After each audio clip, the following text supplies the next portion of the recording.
Salut, tu vas bien? Salut Benoît, Entre. donc Benoît Rousseau de Enlil.com. Enchanté. Donc tu viens, on va faire un tour dans les locaux. Donc pour ce qui vous intéresse, je suis trader en compte propre, mais bon, j'ai aussi une boîte de SEO, Search Engine Optimization.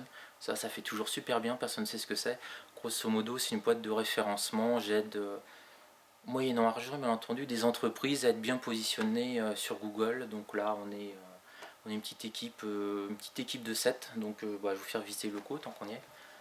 Donc là, on précise Ouais. qu'il n'y a personne parce que c'est un samedi cette interview. Oui, c'est un samedi, oui, parce que sinon je te dis pas, je voudrais pas que tu voies mes salariés et tout, là ce serait trop intime quoi. Donc là on a un bureau sympa, là c'est le pôle, on va dire réflexion, développement, c'est un gars et une fille qui réfléchissent beaucoup. Voilà, on va pas rentrer plus dans les détails parce que bon, le référencement SEO c'est très technique, c'est délicat, il faut beaucoup de recherche en fait. Qu'est-ce que c'est le référencement? C'est réussir à être bien positionné sur Google. Donc il faut essayer de comprendre les algorithmes de classement. Voilà, et donc c'est des mecs qui réfléchissent sur des algos tous les jours, qui ont des têtes bizarres. Voilà. Là c'est notre espace de travail détente, hein, donc le minimum pour survivre, un écran plasma pour passer des bons moments. Voilà. On a essayé de faire un truc, c'est moi qui ai mis les affiches, donc j'impose à tout le monde mes références culturelles. Donc celle-là, je la trouve absolument géniale. L'Empire te veut. Ouais, c'est le côté Non, l'Empire a besoin de toi. Ouais. Yes, ils ont Empire Visio. Là, c'est la cafette. Voilà, donc on passe pas trop de temps là-dedans parce qu'on va plutôt manger, on se mate plutôt des vidéos le midi. Voilà, une de mes affiches très importantes, ça c'est l'affiche pour les chefs d'entreprise. Hein. Ça c'est Made in Medef, donc très importante, Futurama. Vous n'êtes pas payé pour penser. Un travailleur heureux est un travailleur qui ferme sa gueule. Voilà, c'est un peu ceux qui aiment Futurama, il est sympa quoi. Voilà. Bon. Et donc c'est l'ambiance ici quoi. Ça travaille dur et puis on ferme sa gueule. On veut travailler dur. Non, c'est l'ambiance start-up en tout cas. Donc ils viennent aux horaires qu'ils veulent, du moment qu'il y a que l'horaire hebdomadaire est fait. C'est très start-up, hein, donc tous les vendredis après-midi, si on a bien bossé, on se fait un midi pizza, on se fait livrer des pizzas et puis on regarde un peu les dernières séries. Hein. On est sur Viking en ce moment. Ouais. Tu connais? Pas Viking, non, moi j'ai regardé Dexter, j'ai regardé Lost, j'ai regardé des trucs comme ça, mais Viking ça me dit rien. Tout ça, ouais, c'est assez vieux. Ouais. Et un truc, c'est ironique ce qui a marqué justement, parce que justement tu disais il y a beaucoup de gens qui sont payés à penser, justement, notamment le développement. Ouais, non, mais attends, évidemment. Non, c'est Futurama. Il y en a qui vont prendre au premier degré et après ils vont prendre pour un dictateur. C'est vrai. Non, justement, je suis pas assez patron, tu vois, je suis pas assez ferme ou des trucs comme ça. À partir du moment où le boulot est fait, ça va, quoi, je veux dire, je suis pas.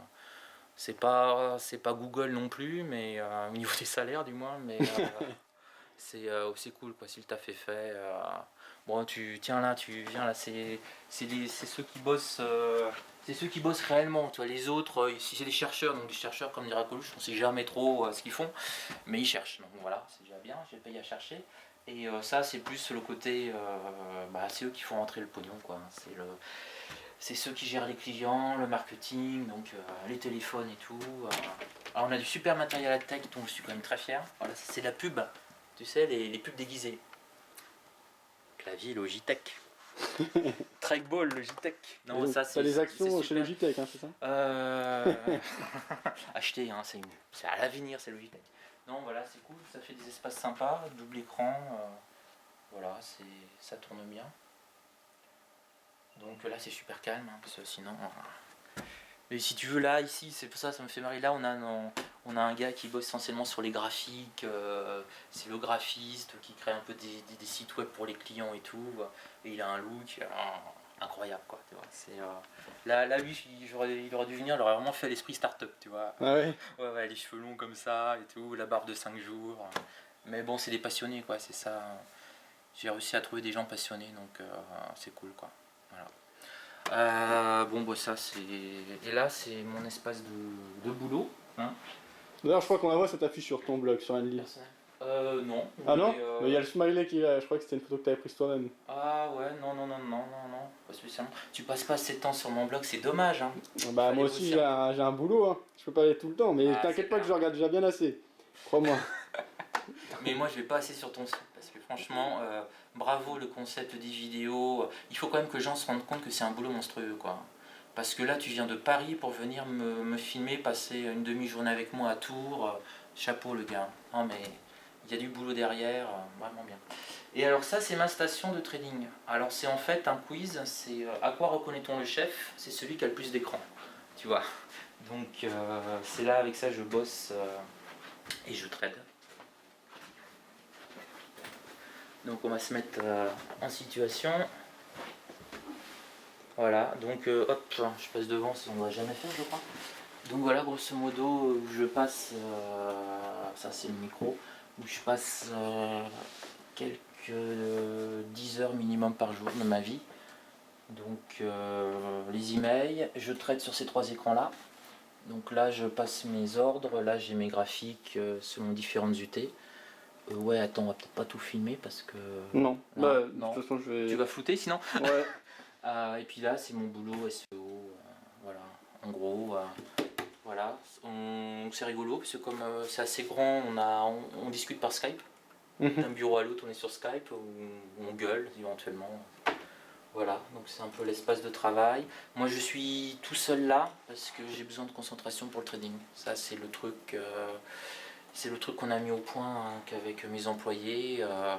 Quand par exemple je suis en position, que c'est du scalping, que ça se joue à quelques secondes, ils rentrent et s'ils voient que je ne réagisse pas, ils repartent. Sinon ça marche pas. Donc il me faut beaucoup de concentration. Donc comme ça discute pas mal, qu'il y a de la musique de temps en temps, j'ai préféré m'isoler aussi, voilà, pour plus de concentration. Ok, très bien. Eh ben, je pense que maintenant on va passer au trading avec l'interview. Donc on est venu pour ça. C'est parti. Ok, bonjour à tous et bienvenue sur videobourse.fr. Nous sommes ici dans les locaux de Benoît Rousseau et de son blog que je pense la plupart des traders français et francophones connaissent, donc nlil.com. Chronique d'un trader, je crois que c'est le sous-titre ou quelque chose comme ça. C'est Trader Inside, un côté Intel Inside, voilà, je trouvais ça assez amusant. Ok, alors Benoît Rousseau c'est beaucoup de choses, c'est un parcours assez atypique. Je pense dans un premier temps je vais te laisser te présenter pour ceux qui ne te connaîtraient pas, présenter ton parcours et ce qui t'a amené au trading. Alors mon parcours, je trade maintenant depuis à peu près, j'ai commencé à 22 sérieusement depuis 18 ans, hein, j'ai là 40 ans. J'ai commencé par le Monep, les actions, j'ai fait à peu près tout ce qui pouvait exister. Je suis passé sur les varans, les turbos, toutes les arnaques aussi, les effets de levier maximum et tout. Et maintenant, après un passage de près de 9 ans sur Futur, maintenant je trade essentiellement à 90% les CFD. Voilà en gros, sinon qu'est-ce que je peux te dire, je suis passionné par la bourse depuis l'âge de 14 ans. À l'époque, j'allais chez mon grand-père récupérer le journal une fois par semaine, je relevais les cours des actions. Et donc je pense que pour être un trader, il faut absolument être passionné. Sinon, c'est pas jouable dans le temps.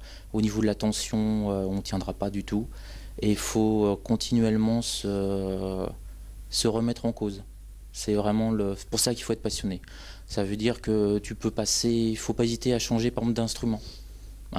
J'ai tradé pendant de nombreuses années sur des turbos, je suis passé au futur. Là maintenant les futurs ça marche moins bien pour le scalping pour différentes raisons, notamment sur le FCE.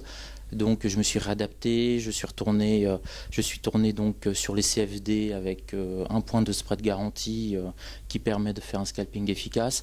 Et peut-être que dans 2 ans je retournerai sur les options, je repartirai sur un nouveau produit financier qui vient de sortir. Donc c'est aussi ça qui est super chouette dans ce métier, c'est que j'ai 40 ans, j'espère trader encore 20, 30 ou 40 ans si c'est possible. Et je sais que de toute façon, dans ce laps de temps, je ne traderai pas du tout pareil, je traderai des instruments totalement différents. Et on change en fait, c'est s'adapter perpétuellement. Et c'est ça qui est vraiment bien. Et si tu n'es pas passionné, tu vas se faire 1 an de trading, 2 ans de trading, et puis tu vas pas réussir à t'adapter, c'est une recherche perpétuelle. Je crois que c'est vraiment ça. Ce que j'essaie de faire comprendre sur mon blog, c'est qu'il n'y a pas de méthode absolue où on l'applique de A à Z et on va gagner de l'argent. Ça ne marche pas du tout, ça ne marchera jamais. C'est qu'il y a une méthode par personne, en fonction de son propre patrimoine, en fonction de sa psychologie propre, de son appétence au risque, etc. Et que on évolue. Je ne trade plus du tout comme je tradais quand j'avais 22 ans où je cherchais à faire je cherchais à gagner mon million d'euros, enfin c'était les francs à l'époque, mon million de francs en 10 coups. J'étais là en me disant je vais faire une fois 100%, une fois 100%, et avec mes 10 000 francs, je fais 20, 40, 80, 160 et j'arrivais au million.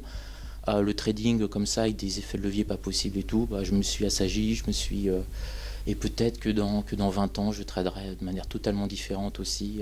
Donc c'est vraiment une adaptation perpétuelle, je pense que. Et ça, si t'es pas passionné, tu tiens pas. Ok. Alors justement, en France, la communauté des traders, elle n'est pas énorme, mais il y a quand même beaucoup de gens, alors notamment maintenant avec la démocratisation de l'information, on a beaucoup de gens qui donnent leur avis, qui expriment leur parcours, etc. Je pense que ce sur quoi il faut insister dans ton cas, c'est que désormais tu es un trader gagnant. C'est quand même un des gros challenges et une des grosses problématiques, puisque le but du trading, c'est quand même de faire de l'argent. Et je pense d'ailleurs que beaucoup de gens qui nous regardent, c'est ce qui va les intéresser. Donc d'après toi, qu'est-ce qui t'a amené à réussir justement à gagner de l'argent régulièrement? Et aujourd'hui, on peut le dire, tu pourrais vivre uniquement ton trading, même si tu as d'autres activités, là c'est annexe, on n'en parlera pas forcément, ou sauf si tu souhaites l'aborder, mais aujourd'hui tu pourrais être un trader indépendant, totalement libre, et gagner tous les mois un revenu tout à fait confortable. Et à ton avis, qu'est-ce qui t'a amené à ça? Quelles sont les qualités? Est-ce que c'est beaucoup de stratégie? Est-ce que c'est beaucoup de psychologie? On s'en doute. Mais voilà, je te laisse parler de ça. Ouais, alors, donc je trade, comme je vous le dis, intensivement depuis 17 ans. Et là, maintenant, je suis un trader gagnant depuis 4 ans. Hein, où je pourrais en vivre totalement sans aucun problème, à savoir mes bénéfices trimestriels ou mes plus-values trimestrielles ou annuelles, une fois les impôts payés, enfin on en a parlé un petit peu, donc tu divises par 2, voire même un petit peu plus parfois, ça me fera un salaire un revenu plus que confortable pour avoir une petite vie bourgeoise, etc. Donc après, ça va dépendre aussi des personnes. Il y a des gens qui avec 2000 euros peuvent vivre très bien, il y en a d'autres, il leur en faut 5000. Donc il faut aussi voir après ce que tu as réellement besoin pour toi pour vivre. La seule chose qui est intéressante dans le trading, c'est que c'est la liberté absolue. Je crois qu'il faut vraiment insister ça. C'est certainement ce qu'on recherche au-delà de la liberté financière, c'est de c'est pas de s'emmerder quoi. Avec un patron, avec une hiérarchie, faut se lever le matin à 8 heures et tout ça. Quand vraiment on est dans le trading, il y a des fois on peut se dire je vais prendre 2 jours de break parce que soit j'ai bien gagné mon argent en début de semaine, je peux faire un break pour aller voyager, ou au contraire j'ai perdu de l'argent, il faut que je fasse un break pour pas faire une boulette quoi. Donc qu'est-ce qui a fait pourquoi j'ai perdu de l'argent à peu près pendant 10-12 ans et que maintenant j'en gagne très régulièrement? C'est une prise de conscience. Alors cette prise de conscience, c'est pas Dieu qui m'a parlé ou un truc comme ça, c'est que j'en ai réellement eu marre de perdre, et je me suis dit il faut que je revoie tout à zéro. Donc j'ai arrêté le trading totalement pendant 6 mois, et pendant 6 mois j'ai repris tous les trades que j'avais fait avec les relevés des brokers et tout, et j'ai tout analysé, et je me suis rendu compte, pour la petite histoire, entre 2004 et 2006 j'étais un trader très très intense, je faisais en valeur, sur le FCE CAC 40, j'avais tradé quasiment 2 milliards d'euros. Je faisais 25 000 lots dans l'année, je tradais 150 lots par jour très facilement. Et en plus, je faisais du Nasdaq, du NQ100, je faisais du Dow Jones, je faisais du Nikkei 225. Donc j'avais des journées où je tradais 18-19 heures par jour. C'était un peu la folie. Et donc j'ai réanalysé tout ça. Et j'ai fait des découvertes. Par exemple, si tu m'avais demandé où est-ce que tu gagnes de l'argent, je t'aurais dit sur le Nasdaq. J'ai tradé le Nasdaq pendant 5-6 ans, j'étais persuadé d'être largement gagnant sur le Nasdaq. Le Nasdaq, non, je gagnais pas d'argent, j'étais perdant sur le Nasdaq. Sur le Dow Jones, je t'aurais dit, ouais, je suis un peu flat sur le Dow Jones, c'est là où j'ai gagné le plus d'argent en fait. C'est-à-dire que quand tu es dans le trading intense, enfin là je scalpais, je faisais des volumes incroyables, t'as quasiment plus aucun recul, tu es vraiment dans le truc. Donc j'ai pris 6 mois de break total. Ces 6 mois ont été créés suite à une mauvaise journée où j'ai perdu 25 000 euros en une après-midi.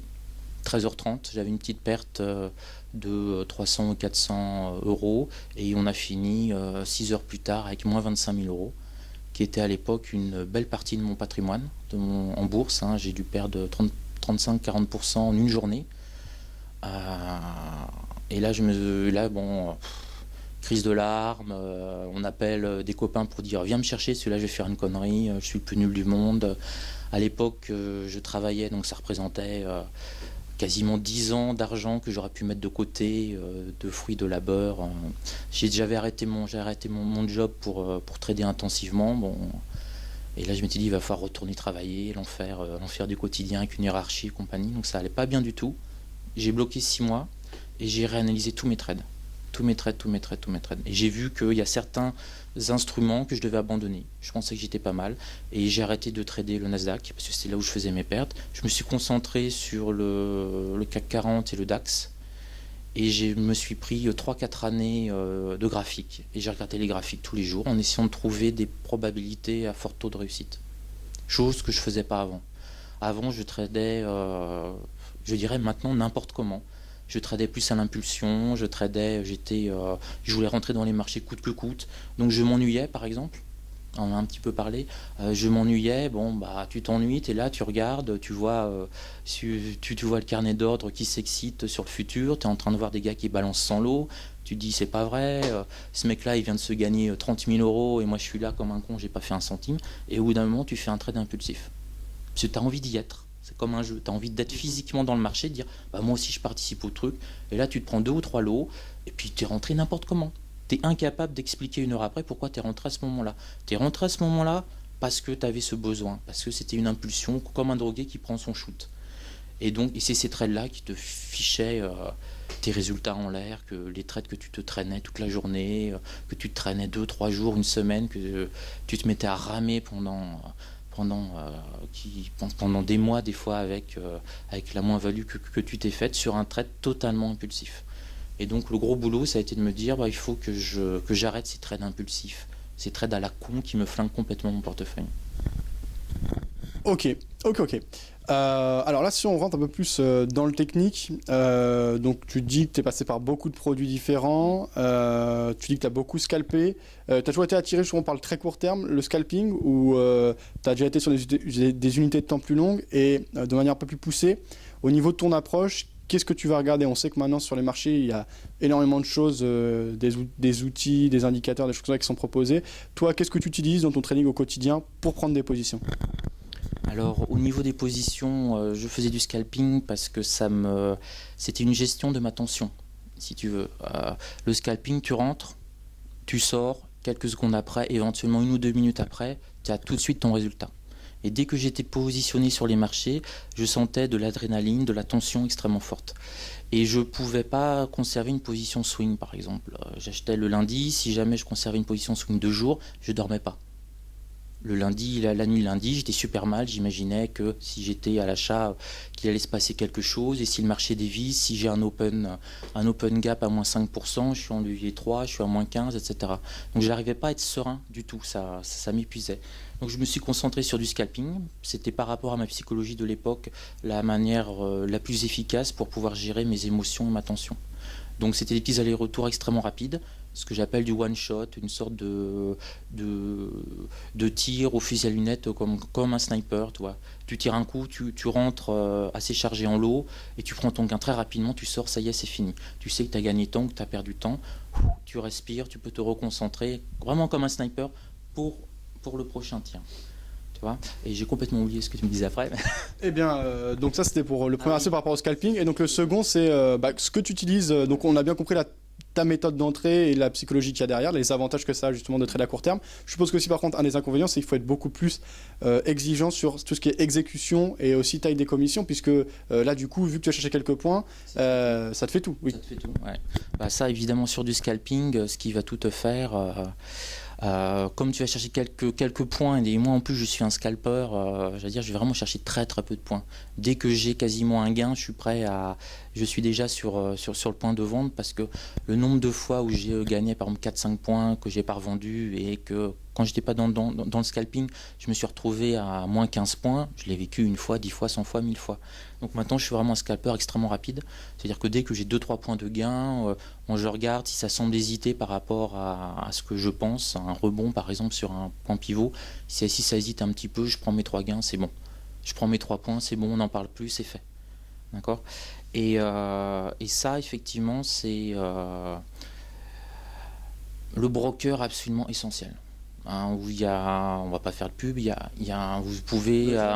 Si tu veux en citer, il n'y a pas de problème. Bah, par exemple, non, je ne vais pas citer, parce que ça va encore recevoir des emails des brokers, donc ça va. Donc, bon, ça va, là, j'ai reçu un recommandé accusé de réception cette semaine, on va passer à autre chose. Donc, pour le scalping, ce qui compte, c'est la rapidité d'exécution, la fiabilité du broker. Il faut vraiment avoir confiance en lui. Donc, pour avoir confiance dans un broker, c'est extrêmement simple. Il faut demander ses comptes. Tout simplement. Vous avez des brokers, vous leur demandez leurs comptes, ils sont obligés de vous les donner, ils ne vous les donnent pas. Moi, je ne mets pas l'argent chez quelqu'un qui ne veut pas me donner ses comptes. Vous avez de grandes surprises chez les brokers. Quand vous demandez les comptes, vous voyez que certains brokers ne gagnent pas d'argent ou en perdent. Donc, comme moi, j'ai 100% de mon capital qui est liquide, j'ai pas d'investissement immobilier, tout mon patrimoine est chez mes brokers, donc je répartis les risques. Je choisis des brokers les plus fiables, les plus capitalisés, qui sont cotés en bourse, qui sont surveillés, etc. Et le spread est extrêmement important. Donc sur le DAX, par exemple, je fais les CFD, on peut avoir un spread de 1 qui peut monter à 2, 3, etc. Donc le spread, on peut trouver l'équilibre entre le spread le plus réduit et un broker fiable. Il ne faut vraiment pas oublier ça. Et si vous disposez d'assez de capital, si vous avez plus de 100 000 euros par exemple, si votre broker fait faillite, qu'il est assuré en France, AMF, Banque de France, etc., on ne vous donnera pas plus de 100 000 euros maximum. Donc si vous avez 300 000 euros, ouvrez 3 comptes. 3 comptes, éventuellement chez 3 brokers différents, ça vous protège.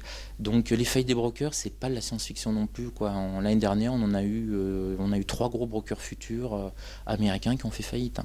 Donc ça arrive, et ce jour-là, c'est un peu tard pour se dire, mince, est-ce que mon broker était fiable, et mince, est-ce que ses comptes étaient clairs, etc. Donc vraiment, pour le scalping, c'est jouer absolument le spread le plus réduit possible. Mais vous avez certains brokers qui vont vous annoncer des spreads très réduits. On a des spreads à 0,8 par exemple, mais ces spreads à 0,8, ils sont pas... ils tiennent... Sur le CAC, là, tu parles. Oui, sur le CAC ou sur le DAX. Moi, je traite les indices, donc je parle essentiellement du CAC et du DAX. Un petit peu, je fais un petit peu les indices US le soir en regardant la télé, donc c'est pas pour m'occuper. Je regarde L'amour est dans le pré, je prends un peu du Dow Jones. Bah oui, non mais ça te fait rire, mais si tu veux, la bourse c'est aussi ça, quoi. Je veux dire, ça doit être aussi un peu, c'est aussi un peu du plaisir, quoi. T'es là, et puis ça paraît rien, même si je trade à 95% le CAC 40 et le DAX. Le fait de surveiller jusqu'à 22h, 22h15 l'évolution du Dow Jones, ça te donne quand même des indications pour le lendemain, pour ton open sur le CAC, sur la dynamique des marchés, etc. Si tu vois que le marché dans la dernière demi-heure s'envole et qu'il explose deux ou trois niveaux sur le Dow Jones, tu dis bon, derrière les gars ils appuient, donc à l'ouverture on est beaucoup plus optimiste qu'on pouvait le croire. Donc ça donne tout atteinte d'infos, même si tu n'interviens pas en fait. C'est pour ça que j'essaye de suivre la bourse de 8h, 9h. J'essaie d'être raisonnable. Je fais plus trop les ouvertures futures. Donc de 9h de toute façon jusqu'à 22h, jusqu'à 22h15. Je n'irai jamais me coucher avant 22h15, ça c'est sûr. J'ai encore oublié ce que tu me disais. Ok, alors juste avant, par contre, quand tu parles, est-ce que... Non, c'est non, au contraire. Pour nous, c'est super intéressant, et je pense pour ceux qui nous regardent, c'est vraiment ça l'intérêt d'interviewer les traders. Ça, c'était le spread. Ça, on en a parlé, mais c'est surtout en fait les indicateurs. En fait, je dis les indicateurs de manière plus générale. Quel outil toi tu utilises? Qu'est-ce qui est important quels vont être les critères d'entrée par rapport à ça. Juste, est-ce que tu peux parler plus près du micro si c'est possible? Sans problème. Pour toi, je ferai plein de choses, tu sais. Allez. Ah bah ça, et tu vas pas le couper au montage, hein? Non, y a rien, c'est one shot. C'est one shot? Ah merde alors. Ah, bon allez, on s'en fait un. Non. Bon, je pensais avoir du succès, mais bon, c'est pas grave. Bon, tu peux rentrer maintenant, c'est bon. Donc ouais, par rapport à ta stratégie. Ouais, les entrées. Alors en fait, ce qui se passait, c'était quand je perdais de l'argent, j'avais des indicateurs partout. Ça ressemblait à une station, à un Airbus, mon truc. J'avais 5-6 indicateurs, j'avais mon RSI, j'avais mon MACD, j'avais Bidule, j'avais Darva, j'avais des touches, je savais à peine trop ce que c'était à la limite, j'avais du Bollinger, partout. J'en avais partout, c'était recouvert. Et plus je me suis amélioré dans mon trading, et plus je les ai retirés. Et en fait, il y avait un vieux trader qui m'avait dit ça, il m'a dit le jour où tu arriveras à trader quasiment juste sur le price, le prix, avec très peu d'indicateurs, c'est que tu commenceras à devenir bon. Et en fait, je me suis rendu compte qu'effectivement, avoir plein d'indicateurs, déjà grosso modo, ils nous disent exactement la même chose. C'est juste une interprétation mathématique un peu différente. Enfin, grosso modo, si le Dow Jones dévisse de 200 points, tu n'as pas besoin de regarder tes indicateurs. Tu sais que ton RSI va être tout bas, tu sais que ton MACD va être tout bas, tu sais que tout va être extrêmement bas. C'est juste des réinterprétations de la même chose. En fait, ça te décrit d'une autre manière la réalité que tu vis si tu regardes le prix. Donc, j'ai petit à petit épuré, j'ai retiré des indicateurs, et maintenant, je trade uniquement avec des points pivots. Alors, c'est vraiment extrêmement simple. Pour du scalping, je suis en UT1 avec confirmation en UT5 sur les points pivots journaliers. Et je joue, donc là, comme on est dans un trend depuis 2012, on est dans un trend haussier, je joue 80-95% les rebonds sur les supports. Donc par exemple, tu as un support, on va dire, à 3614 sur le CAC 40, c'est le support S1. Donc on est sur le PP, on commence à descendre, on repère le support 3614, je le mets juste en dessous. Donc 3114, je vais me passer mon ordre d'achat à 3610 pour jouer la réintégration à 3610, 3614. D'accord. Et là, ça te fait 4 points. Alors, ça te paraît pas grand-chose, mais tu peux te faire comme ça, 4 points, 5 points, 6 points. Après, tu multiplies par ton nombre de lots, ça te fait des journées très sympas.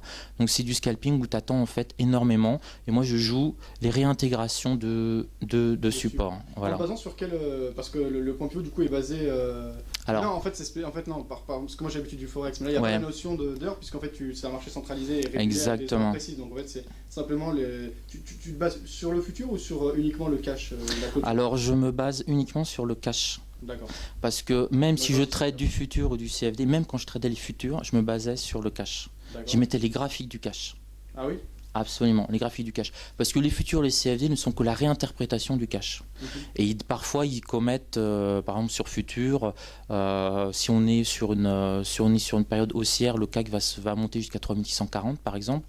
Et l'équivalent de ton futur, bon, c'est un peu plus compliqué si le futur ne cotera pas 3640, mais un petit peu plus, il va prendre un ou deux points par exemple supplémentaires.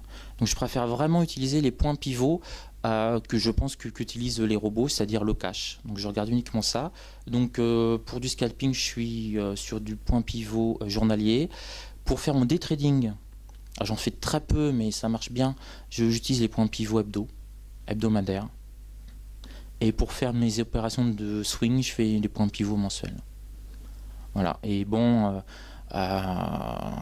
si tu veux un truc à très forte probabilité, alors faut être capitalisé, tu te mets un point pivot mensuel, t'attends que dans l'année on touche S3, cassure de S3, t'achètes comme un gros bourrin, tu fermes les yeux, tu reviens une semaine, 2 semaines, 3 semaines, 6 semaines après, 6 mois après, tu t'es fait tes 20%. Sans grande difficulté, 10-20%. S3 mensuel, on a un taux de probabilité de 85 à 90%. Voilà. Et de toute façon, tu auras une réintégration au bout d'un certain temps. C'est un peu ce que fait Warren Buffett. Hein. Il attend que ça baisse énormément. Il se met à acheter comme un gros porc des milliards, puis il attend. Et je me rappelle que Buffett avait acheté, quand on était en plein sorte de crack en 2011, il avait acheté le CAC. Il s'était commencé à rentrer sur les marchés quand le CAC était à 3002. Le CAC est descendu à 2007-2008. Bon, bah maintenant, il est monté à 4000. Warren Buffett a acheté, il a attendu, il a revendu, il s'est fait ses 20%. Voilà. Donc nous, on ne peut pas vraiment le faire parce qu'on n'est pas assez capitalisé. Et puis peut-être par rapport à Buffett, c'est que moi, je peux pas, je sais pas, déjà son argent, mais je peux pas acheter et attendre 6 mois. Parce que pour moi, c'est un plaisir. Donc j'ai besoin d'être tous les jours sur les marchés. C'est pour ça que je scalpe aussi. Le fait que je fasse du scalping, ça me permet d'attendre aussi, d'avoir une belle position de swing trading. C'est en attendant aussi. C'est toute une technique en fait pour essayer de gérer mon impulsivité. Le scalping, je prends ma petite dose en fait. Je me prends mon petit shoot de cannabis et puis j'attends ma grosse dose d'héroïne avec du swing, quoi. Ça te fait rire, c'est bizarre. Ok. Alors là, tu nous as parlé donc de ton plan d'entrée, très intéressant, assez précis, assez simple d'ailleurs. Et tu nous as dit au départ qu'avant, tu étais dans du compliqué et que finalement, tu es revenu à du simple. Au niveau de la gestion de la perte, comment ça se passe? Et au-delà de ça, juste une précision par rapport à ton plan d'entrée. Donc tu dis, ok, on est dans une impulsion baissière sur la journée, on va chercher le S1 par exemple. Est-ce que tu attends que ou S2 ou S3 est-ce que tu attends qu'on ait un ralentissement des cours? Est-ce que tu chopes vraiment le prix, peu importe la force de l'impulsion en cours? Et au-delà de ça, je développe ma question, c'est si le mouvement continue et donc que tu as tort, à quel moment tu prends ta perte? Voilà.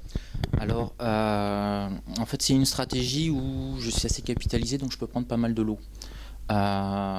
Donc, je vais prendre beaucoup plus de lots sur du S3. Parce que statistiquement, il y a beaucoup plus de chances que ça rebondisse. S3 va marquer en hebdo souvent la limite maximum de la chute. Ça ne veut pas dire que ça ne va pas descendre plus bas. Mais au moins, pendant un certain temps, ça va stagner, ça va tenter un rebond. Et le scalper, en fait, c'est ça que les gens ont du mal à comprendre. Le scalper, que le marché monte ou descende, il s'en fout. Il n'est pas dans la macroéconomie. Le scalper, il ne sait pas si demain on va créer 1 million d'emplois ou si on va en perdre 1 million d'emplois. Il attend une configuration graphique où il a un fort taux de probabilité. D'accord ? Donc quand on est sur du S3, que l'on casse pour la première fois du S3, j'achète en dessous et il y a 95-98% de chances qu'on revient, mais ne serait-ce même que 3 secondes, sur S3, quitte après à se reprendre de 30 points dans la gueule. C'est pas grave. Je me suis fait mes 3 points. Ils sont rentrés. D'accord. Après, tu as des périodes pour scalper qui sont assez sympas. C'est justement sur du S3, où parfois, quand on est là en ce moment, on est sur des optiques assez haussières, on stagne sur du R1, et là, on voit le cours qui stagne. Il descend sur S3, il remonte légèrement, il redescend, il remonte légèrement. Donc là, je me chope 2 fois maximum ou 3 fois. Les petits retours, les petites cassures de S3. On se rend compte quand ça commence à devenir un support et que la bourse ne sait pas, est-ce qu'on va encore descendre un peu plus bas et tout. Alors tu me dis, mais comment tu sais si tu prends... alors déjà, tu l'as dit toi-même, il y a la force, il y a la pente, si j'ose dire. Si tu es en UT1 et que tu as une bougie rouge qui descend à toute vitesse, là, à la limite, ton S1, tu tentes même pas. D'accord, il faut avoir cette notion de rapidité. Si par contre, pour toucher ton S1, tu vas te mettre 7 ou 8 bougies, ça descend lentement, une sorte d'asphyxie lente pour aller toucher ton S1, là c'est bon. Là, tu peux te positionner sur S1. Mais si c'est un couteau qui tombe, c'est le fameux adage boursier, on ramasse pas un couteau qui tombe. Non, j'ai essayé, tiens, tu vois, j'ai été coupé là, ça marche pas. D'accord ? Donc, voilà. Et c'est pour ça que des fois, sur mon blog, on me pose plein de questions. Et pourquoi si, pourquoi t'as fait ça ? Globalement, c'est ça. Je scalpe sur les points pivots, mais il y a des fois, je vais pas prendre. Alors, on me dit, pourquoi ? Il y a aussi la sensation, il y a l'expérience. Il y a si ça va trop vite, il y a si, par exemple, quand on s'est vu au live trading show où tu as filmé d'excellentes vidéos d'ailleurs en direct que je vous encourage d'aller voir sur YouTube ou sur le fameux site Vidéo Bourse qui est vraiment top. Et merci pour ces vidéos parce que sans toi l'événement serait complètement passé inaperçu. On s'était fait -7 sur le Japon. On a tradé en direct le jeudi après-midi et dans la nuit de mercredi à jeudi, on a fait -7 sur le Japon. Là, dans ces cas-là, quand c'est -7 sur le Japon, il y a une sorte de mouvement de panique un peu sur le Japon. On n'était pas du tout serein, nous pour trader. Hein. Dans ces cas-là, les S1 t'oublient un petit peu parce qu'on ne sait pas comment le marché va réagir. Hein. On aurait pu finir à -7 aussi sur le DAX. Je crois qu'on a fini flat. On se battait sur les 8300 à cette époque-là. J'avais passé justement là quelques scalps sur les 8003. On voit que c'est du direct. Hein. C'est pas poli. Oui, maintenant, je sais. Oui, donc c'est pas systématique. D'accord. Si vraiment j'achetais systématiquement sur les points pivots, je me ferais un petit robot de trading automatique. Mais ça marche pas. Faut toujours sentir le marché. D'accord. Tu scalpes pas pareil aussi en fonction des heures. Tu vas pas faire le même scalping à 10 heures qu'à midi ou qu'à 15 heures quand il y a les États-Unis. Si tu veux, le marché européen va se positionner grosso modo, il va se chercher entre 9h, 11h30, midi. Donc là, ça bouge pas mal, c'est assez sympa pour le scalping. Entre midi et 13h30, 14h, tout le monde est parti bouffer, il n'y a quasiment plus de volatilité. D'accord. Donc ça, c'est sympa pour des réintégrations de support, par exemple. Si on est légèrement en dessous, qui commence à être à midi, midi 30 et qu'on est à 4-5 points d'un support, on a tendance à remonter légèrement pour choper le support. Ça, alors tu vas me dire pourquoi comme ça. C'est comme ça, c'est l'expérience, c'est un truc qui marche à 80-90%. Et j'essaie constamment de bosser sur des systèmes que je repère où ça fonctionne à 80, 85, 90%. Alors quand prendre sa perte? Alors moi j'ai un money management extrêmement simple. Je crois que vraiment là aussi dans le trading c'est la simplification. Je m'autorise une perte maximum par jour. Depuis que j'ai perdu mes 25 000 euros en une journée, j'ai réfléchi et je m'autorise une perte maximum par jour. C'est-à-dire que si, donc je ne vais pas vous dire le chiffre parce qu'après vous allez pouvoir voir à peu près combien, c'est un pourcentage de mon capital. C'est la perte que je m'autorise, c'est ce que je peux récupérer en 2 jours en moyenne de bénéfices, mes bénéfices moyens. Donc le lundi je perds, j'ai ma perte maximum. Mais si je trade à 9h01 et que j'ai ma perte à 9h03, j'arrête, c'est terminé. Je sais comme ça au maximum, imaginons que j'enchaîne un mois complet de trading en perte, ça fait 21 à 22 jours de trading, je sais au maximum combien je peux perdre d'argent sur un mois. Et si je perds cet argent, je suis toujours là, il n'y a pas de problème, je suis toujours un trader vivant. En fait, je fonctionne sur ce système-là. D'autant plus que quand tu commences à perdre de l'argent, tu vas vouloir te rattraper. Oui. Voilà. Et donc ta petite perte de 500 euros, moi j'ai connu moins 25 000. Ouais. Voilà. Donc je me serais arrêté à 500 euros de perte. J'aurais fini en plus ma journée à 13h30 à l'époque. J'aurais pu aller me balader au parc, j'aurais pu recharger mes batteries. Et le lendemain, je les aurais récupérées en une journée ou en 48 heures très facilement. Donc voilà, ce money management, c'est une perte maximum. Donc si je me plante, sur mon premier trade et que j'arrive à ma perte maximum, je clôture, j'arrête mon trading, je vais faire un tour, parce que je serai quand même un peu énervé, je ferai un tour et puis je reprendrai le lendemain. Et ça a un énorme avantage aussi, c'est que ça te permet de recharger tes batteries. Parce que quand tu trades tous les jours, du scalping, même du day trading, ça devient épuisant. Épuisement nerveusement. Et c'est pas, tu peux faire une excellente semaine, tu gagnes tous les jours, tu vas arriver le vendredi soir si tu as fait ça effectivement à fond intensivement, mais tu vas être laminé quoi. On te ramasse à la petite cuillère. Alors c'est peut-être parce que j'ai 40 ans maintenant. Toi à 25-26 ans, j'ai peut-être beaucoup plus d'énergie, mais je crois qu'il y a aussi ce patrimoine énergétique de tension à essayer de préserver. Donc mon money management c'est ça. J'ai une perte maximum par jour, je l'atteins, j'arrête. Et ce chiffre est basé sur ce que j'arrive à gagner en moyenne sur 2 jours. Donc je perds un lundi, je sais que en théorie, si tout va bien, mardi, mercredi, je récupère ma somme. Donc tu vas me dire, t'as pas gagné d'argent pendant 3 jours, et alors? L'important en bourse, c'est pas de perdre d'argent. En gagnant, on arrive toujours à en gagner. Le plus difficile, c'est réduire au maximum ses pertes. Et donc avec ce système-là, ça me permet de rester en bonne santé, de ne pas m'énerver, de ne pas faire encore des trades en disant « mais c'est pas vrai, j'ai perdu 500, 1000, 1500 euros, allez, je vais me rattraper, je suis sûr de moi ». Et là, généralement, on augmente son nombre de positions. On tradait à 2 lots, on va se mettre d'un seul coup à balancer 6 lots en disant « allez, c'est pas grave, je balance 6 lots, en 10 points, je récupère ma perte ». Et puis tu vas te faire moins 20 points et tes 6 lots, tu vas les sentir assez difficilement. Donc voilà, et ça a vraiment révolutionné mon trading. Je sais au début de chaque mois combien je vais perdre au maximum. Alors sous réserve que je perds 22 jours d'affilée et tout ça, ça m'est pas arrivé. Donc je croise les doigts. Mais même si je perds 22 jours d'affilée, ça fait à peu près un mois boursier, je suis toujours là, tout va bien et mon capital est préservé quoi. Ok, très bien. Alors là, ce qu'on voit derrière toi, c'est la plateforme de trading. Enfin, c'est ton unité principale de travail, que ce soit, je suppose, pour ton entreprise ou pour le trading.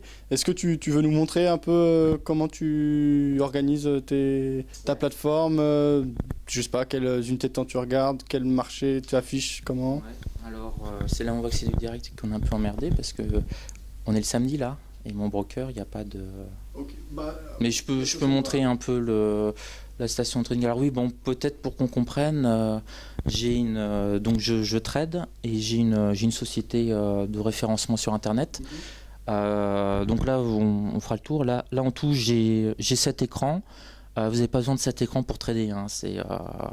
Je trade avec 3 écrans. En fait, j'ai un écran pour passer mes ordres. J'ai 2 écrans où je regarde mes graphiques, mes UT. J'ai mon 4e écran, c'est juste pour gérer mes emails. Et j'ai 3 écrans pour mon boulot, pour ma boîte. Et le fait, alors ouais, ça c'est un truc qu'on a un petit peu parlé.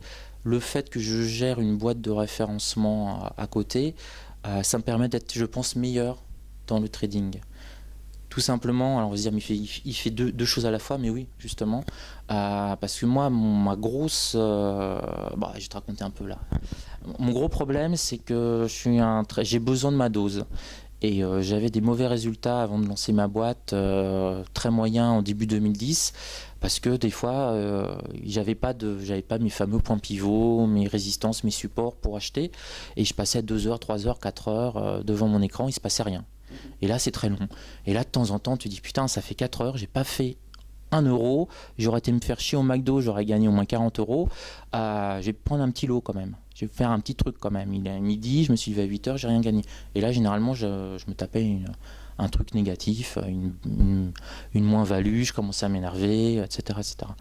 Et donc j'avais bien identifié, je crois qu'il faut identifier ses faiblesses quand tu es trader, que moi je ne peux pas passer 12 heures à attendre devant mon écran qu'il se passe une chose. J'ai besoin d'être occupé.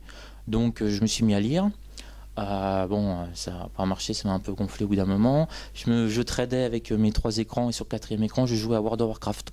Je jouais à World of Warcraft, j'étais là avec mon sorcier, je balançais, c'était pas sorcier, c'était un paladin. Bon, je jouais à World of Warcraft en attendant qu'il se passait quelque chose, ouais. Tu vois. Et au bout d'un moment, je suis un peu vieux, j'en ai un peu marre de jouer aux jeux vidéo. Je me dis, il faut que je fasse quelque chose, quoi, parce que sinon, je vais prendre des trades impulsifs et je vais pas gagner d'argent. Et donc, j'ai créé une boîte de référencement qui marche bien et ça m'occupe en fait. Et les deux sont vraiment complémentaires, une sorte d'équilibre. Ça me permet, par exemple, le matin, il ne se passe rien. Donc, je suis constamment en train de... Je travaille, je suis constamment de zioter le cours du DAX, du CAC 40 et tout. Bon, je ziote, il ne se passe rien. Je réponds à un email, je ziote, il ne se passe rien. J'appelle un client, je fais un boulot pour un site, etc. quoi. Donc, ça me permet finalement d'être toujours disponible pour la bourse sans avoir l'optique de se mettre à craquer. Voilà. Et puis, ça rapporte plus d'argent de faire une boîte que de jouer à World of Warcraft. Ça, c'est aussi sympa. Ok, très bien. Alors, par rapport au marché, donc tu dis tu te concentres sur le CAC et le DAX. Tu dis que quand tu avais fait tes statistiques, tu vois que tu étais plutôt perdant sur le Nasdaq, je crois. Non, non. Oui, ouais, le Nasdaq. Par contre, le Dow Jones, tu étais plutôt positif. Ouais. C'était mieux. Au final, tu te concentres sur les indices, tu n'es pas spécifiquement sur les actions. Par contre, tu es passé par d'autres produits, etc. Qu'est-ce qui est déterminant d'après toi dans le choix de ces produits? Qu'est-ce qui te fait évoluer? En gros, qu'est-ce qui définit les produits que tu trades au jour le jour? Alors, je pense que quand on commence dans le trading, et c'est ce que font, c'est ce que je vois les gens qui passent sur mon forum qui posent des questions, ils veulent trader le DAX, le CAC 40, le Forex, faire un peu d'or, du pétrole et tout ça, et puis éventuellement 5 ou 6 actions, ils se perdent dans beaucoup de choses. Moi, je pense, en tout cas, c'est pour moi, ça a fonctionné comme ça, que pour être un trader assez efficace, il faut quand même se spécialiser.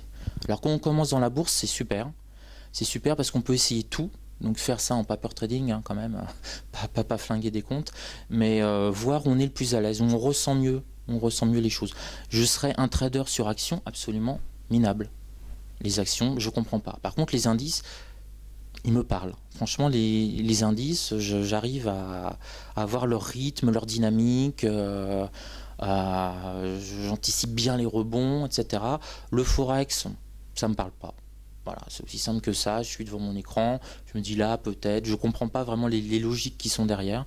Donc je pense qu'il faut vraiment prendre son temps pour choisir sa spécificité. Hein. Et d'ailleurs, on le voit dans les offres d'emploi pour les traders, ils recherchent des traders ultra spécialisés. Ils recherchent des traders futurs DAX, point. Ils ne cherchent pas un trader futur DAX 440, option Dow Jones, plus un peu de Forex, Euro, USD, et puis pour la fine bouche du Gold. Non, C'est des traders ultra spécialisés. Et je pense que c'est vraiment en passant des jours, des mois, maintenant des années, hein, des dizaines d'années pour moi, sur les mêmes indices, hein, sur le même instrument, que tu commences à bien le ressentir.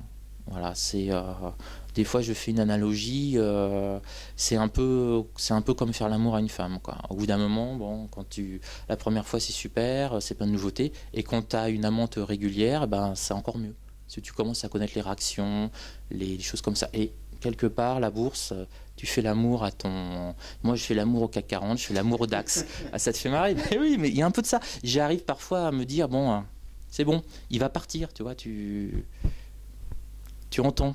Tu entends ton indice, tu le vois, tu le vois graphiquement. Quand tu as un DAX qui passe de 8003, qui va descendre sur les 8000, bon, je veux dire, c'est bon. 7997, tu te mets un ordre d'achat, pas mal de lot, tu sais que tu vas pouvoir le vendre à 8005, 8010 dans le pire des cas. Et que rien que ça t'a fait ton mois et on n'en parle plus, on passe la journée suivante, quoi. Donc vraiment, je pense qu'il faut se spécialiser. Alors il y a beaucoup de traders qui disent oui, mais tu t'ennuies parce que tu en fais que 2, il se passe toujours quelque chose en bourse. Mais le problème, c'est je pense que l'esprit humain, moi du moins, j'arrive pas. Je trade le CAC 40, le DAX. Je sais très bien le faire. Si jamais je me mets à trader l'euro USD, je vais devoir essayer d'appliquer les mêmes méthodes qui ne vont pas fonctionner. Chaque indice, chaque indicateur a une histoire. On ne va pas trader le gold comme du pétrole, etc. Donc faut pas que ce soit un fourre-tout. Faut essayer vraiment je pense, de se spécialiser. Et pourquoi je trade les indices? Parce que ça me paraît beaucoup moins risqué que les actions. Parce que le jour où un indice fait moins 10, je l'ai vécu pas mal de fois, 5-6 fois, un moins 10%, c'est un crack, il se passe un événement majeur. Une action qui fait moins 10, on en a tous les jours. Donc au niveau du money management, je trouve moi que les indices c'est beaucoup moins risqué. Et une action, il y a un côté complètement aléatoire. Vous êtes sur du Microsoft, le PDG a une crise cardiaque, le cours s'effondre, quel est le rapport? C'est pas grand chose. Il y a plus d'événements qui peuvent survenir et faire basculer le cours d'une action à un indice, comme finalement c'est un panier d'actions pondéré. Je trouve pour ma façon de trader qu'on peut lisser le risque comme ça. Et puis un indice tombera jamais à zéro. Parce que le CAC 40, imaginons qu'une entreprise du CAC 40 qui fait faillite, ça ne deviendra pas le CAC 39. Non. On prendra la 41e valeur, voilà. Exactement. Oui, ça c'est vrai que c'est un aspect important. Est-ce que justement toi ça t'impacte? Est-ce que tu es plutôt un biais acheteur naturel ou pas spécialement? Non, tu peux aller sur la vente comme de l'achat sans aucun problème. Puisque comme tu le dis, ça je pense c'est important de le rappeler, effectivement un indice c'est composé de toute façon là en l'occurrence CAC 40, des 40 plus grosses capitalisations. Donc forcément c'est 40 boîtes qui marchent bien. Donc à terme on est quand même plutôt tourné vers la croissance sur un produit comme le CAC. Qu'est-ce que tu en penses de ça? Est-ce que ça impacte ton biais sur les marchés? Alors il y a ça, j'en ai parlé avec des dizaines et des dizaines de traders. Il faut connaître son biais psychologique. On a un biais psychologique. Je connais très peu de traders qui sont aussi à l'aise à l'achat qu'à la vente. Moi personnellement, je suis super à l'aise à l'achat. Dès que je suis en VAD, psychologiquement, je sens que je suis pas à l'aise et j'ai de beaucoup moins bons résultats. Oui, je t'avais dit, j'ai arrêté 6 mois et j'avais tout analysé. J'avais analysé par exemple qu'à l'achat, j'avais un taux de réussite qui était 20% supérieur à des ventes à découvert en VAD. Donc là, c'est pour ça, souvent on se fout un peu de moi, mais 99% des positions que je prends même en scalping, c'est à l'achat. Ah oui. Ah ouais. Je scalpe sur les supports, j'achète les supports, les réintégrations de supports, et les résistances, comme je me sens beaucoup moins à l'aise, je laisse passer, c'est pas grave. Une journée on va se balader sur les résistances, c'est une journée où à la limite je vais pas trader, où je vais pas scalper. Et donc moi j'ai ce biais haussier psychologique, alors à tel point que même quand les marchés s'écroulent, tu vois, en 2011 le marché s'est écroulé, quoi. Vraiment août 2011, septembre, octobre, les marchés se sont complètement écroulés. Moi j'attendais, j'étais toujours à l'achat. J'attendais une énorme baisse en toute vitesse de 80 points en quelques minutes. Je me mettais à l'achat. Alors là, mes supports, si tu veux, habituellement, je me mettais 5 points sous les supports. Bon, là, vu la volatilité, etc., je me mettais 15 points en dessous les supports. Et je rejouais pareil les réintégrations. Et finalement, je faisais la même chose. Oui, donc là, c'est un truc qui est super important. C'est aussi adapter, si comme moi, on est un peu un trader sur support et se dire le CAC 40, le DAX, j'achète toujours 5 points en dessous du support. On s'adapte avec le VIX, quoi, avec la volatilité. en pleine panique boursière où on va pas se mettre à -5 sous le support, on va se mettre à -10, -15, -20, voire même -25. Il faut constamment s'adapter. D'accord ? Et là, la volatilité, c'est quelque chose qui est assez importante. Par exemple, là, actuellement, on est on est au mois de juillet-août. Bon, c'est pas des marchés, on est sur la saison des résultats américains. Donc là, c'était ce que je marquais. On est dans un trend depuis 15 jours, on est dans un petit trend haussier tranquillement et qui est très très classique. Hein, les actions, les résultats trimestriels américains, quand ils sont bons, et là ça tombe, ils sont bons. On l'a vu tout de suite avec Alcoa, on s'est dit bon, bingo, Alcoa est bon, on achète et on se fait 0,3, 0,4, 0,5% quasiment tranquillement, doucement tous les jours. Sur 3 semaines, on peut se faire 5-6%, un peu de levier. Voilà. Et donc il faut s'adapter. Il y a des périodes où je ne traite pas du tout, par exemple, entre Noël et le jour de l'an, non. C'est pas parce que je suis complètement bourré. Non, mais c'est pas.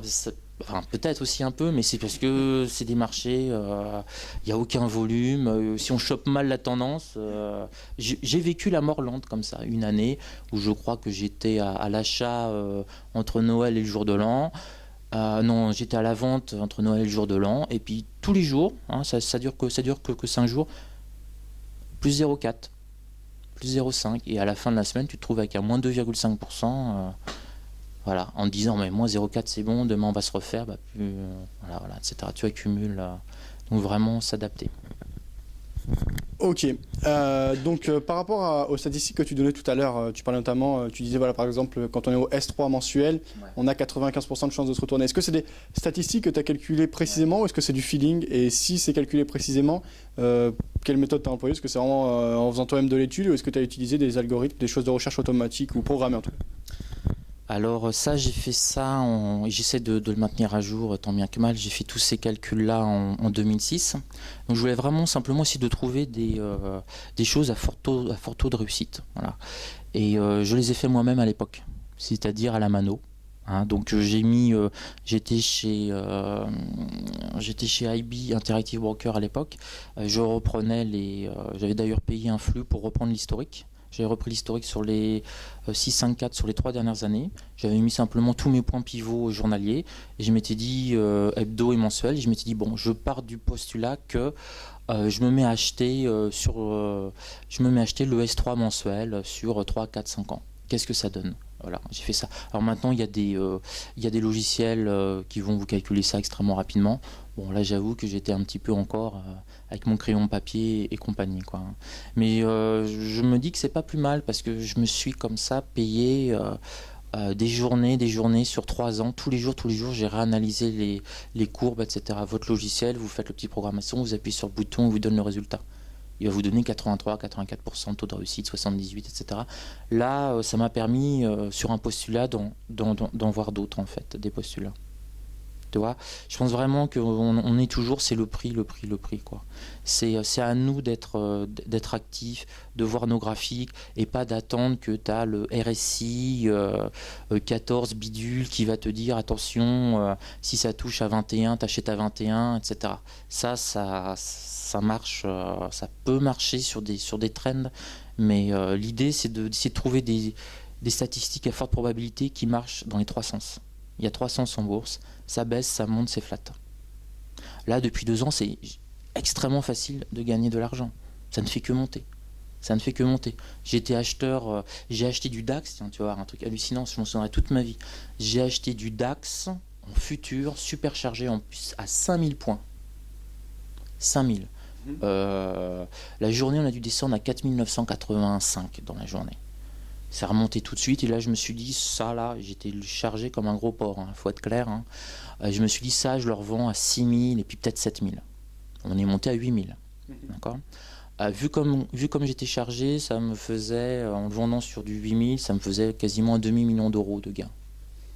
D'accord. Un demi-million, tu vois, 500 000 euros. J'ai gagné 5000 euros. Parce que tu as coupé trop tôt? Comme un gros porc. Voilà, parce que j'ai coupé trop tôt, parce que c'est monté, j'ai vendu à l'époque à 5050. Voilà, sur la même journée. Tu vois, psychologiquement, je m'étais dit, ça mon gars, c'est un swing, tu vas le garder minimum 2 semaines, 2 mois, 2 ans s'il le faut, on va revenir à 6000 sur 7000 certainement. J'avais fait mes petits calculs, voilà, donc super. Voilà. Et je l'ai vendu à 5050, je m'en souviendrai toute ma vie. Donc j'étais à 100 euros le point, j'avais 4 lots. Donc je me suis encaissé 5000 euros en me disant demain, je vais leur choper plus bas. Demain, ça va ouvrir, il n'y a pas de souci. Ça va ouvrir à 5025, 5030. Là, je recharge et je suis parti. Et ben, de mémoire, ça a rouvert, ouais, mais ça a rouvert sur un open gap haussier. Donc du coup, ça a dû ouvrir vers, je sais pas, 5080 ou 5100 ou 5125. Là, je me suis dit, bon, bah non, je l'avais à 5050, je vais attendre 5050. Bah voilà, j'ai attendu, il est remonté à 6000. Voilà. Donc c'est un peu ça aussi, c'est même tout ce que tu prévois statistiquement, ça marche. Mais est-ce qu'après, derrière, tu as la psychologie pour appliquer réellement ce que tu fais? Ouais. Voilà. C'est autre chose. Voilà. Si tu veux, si j'avais gardé 18 mois mon truc, j'aurais 500 000 euros de plus sur mon compte. Voilà. Là, j'en ai 5 000. Et je m'en souviendrai toute ma vie, j'ai chopé pile quasiment le plus bas de cette époque, quoi. J'avais juste à attendre. Hein. Tu vois, et c'était tous mes calculs statistiques que j'avais 90-92% de chances que ça reparte, que ça prenne minimum 10%. Donc j'aurais au moins pu me dire, tu le gardes jusqu'à 5500, ça aurait fait déjà... non, ben, je ne l'ai pas fait. Donc si tu veux toutes les statistiques que tu peux avoir, après il faut voir si le gars derrière... ça fonctionne, quoi, tu vois. Et donc j'étais certainement trop à pro gain. Tu vois, je me suis dit putain, 5000 euros la journée, c'est pas mal. J'encaisse, je vais leur choper plus bas. Et puis bah voilà, quoi, j'ai pas. 48 heures après, ça devait être à 5250. Ne serait-ce que vendu là, ça faisait 25 000 euros, quoi. Donc après, tu commences à t'énerver, tu dis c'est pas vrai, c'est pas vrai. Je vais attendre que ça rebaisse, bah, ça n'a pas rebaissé. Donc après, j'ai repris le train haussier à 6250, quoi, quasiment 1200 points plus tard. Voilà. Ok.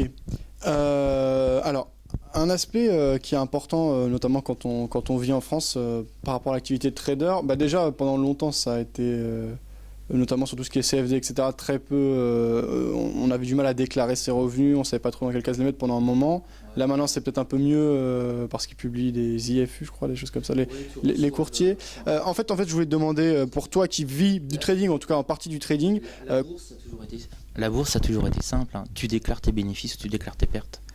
Après, ceux qui disaient oui, j'ai du mal à déclarer et tout, c'est qu'ils ne voulaient pas déclarer. C'est extrêmement simple, la bourse. Hein. Tu as deux cases, hein. Tu as tes gains, point. Alors que tu les fasses sur Turbo, CFD, Futur, Varan, peu importe, tu es au courant. Hein, alors, c'est vrai que les brokers au début ne donnaient pas l'IFU, mais bon, tu savais que tu avais mis 10 000 euros sur ton compte. Si à la fin de l'année, tu avais 13 250 euros, bon, tu savais que tu avais gagné 3 250 euros, qu'il fallait mettre ça dans ta case VH plus-value.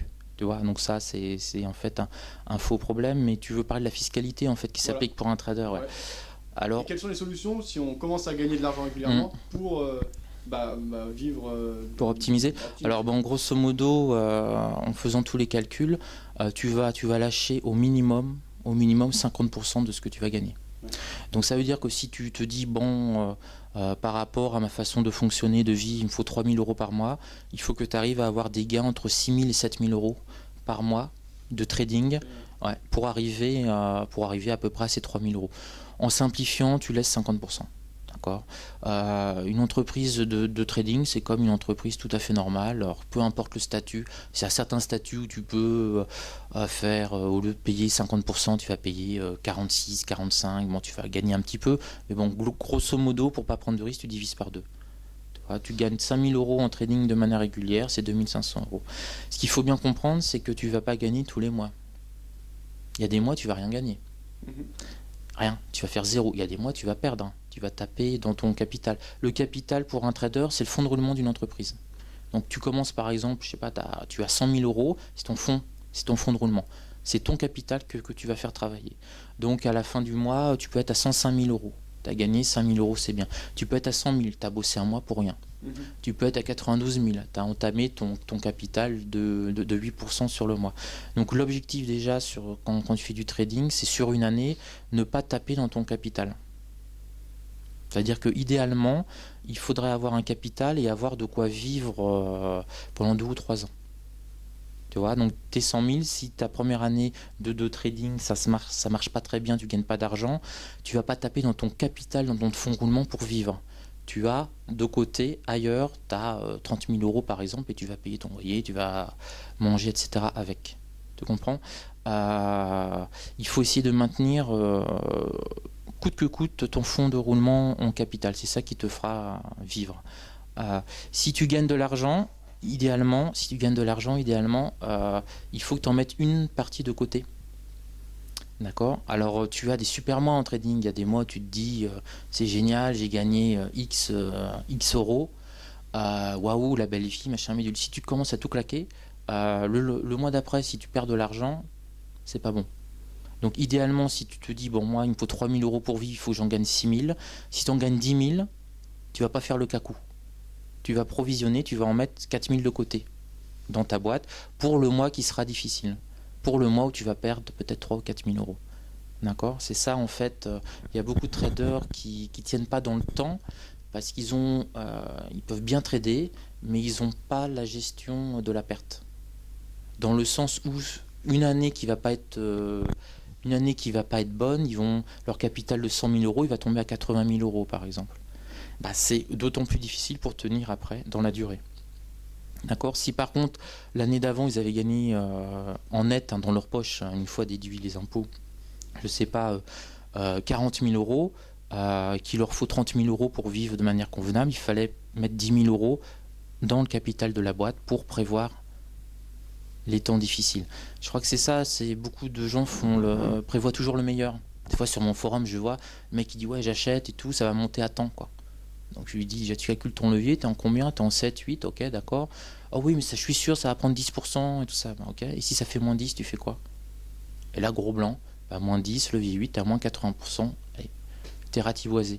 Donc en fait, quand tu trades et que c'est une entreprise, quoi, c'est ton capital, je prévois toujours le pire. Je me dis pas, en plaçant ce trade-là, par exemple, si je reprends le trade sur 5000 sur le DAX, quand je l'ai ouvert, j'ai calculé, je me suis dit, bon, si je pouvais gagner ça, mais j'avais calculé mon risque maximum. Je m'étais dit, mon risque maximum, à 4000 sur le DAX, je suis encore, pour un swing sur plusieurs mois, voire années, ce qui était prévu, qui a duré 24 heures en fait, je suis encore là, je suis encore vivant. Tu vois? Donc c'est ça, dès qu'on ouvre une position, il faut se dire, je la prends, si ça se passe mal, si le marché fait moins 10, est-ce que je suis encore là? Si la réponse est je ne suis pas encore là, ou alors mon capital, mon fonds de roulement, il se prend une telle claque qu'après c'est difficile de vivre, il ne faut pas ouvrir la position. Ou alors on l'ouvre mais on ne prend pas 6 lots, on va prendre un lot, etc. C'est ça, vraiment là. Avant d'ouvrir une position, c'est se dire si ça se passe mal, est-ce que je suis toujours là?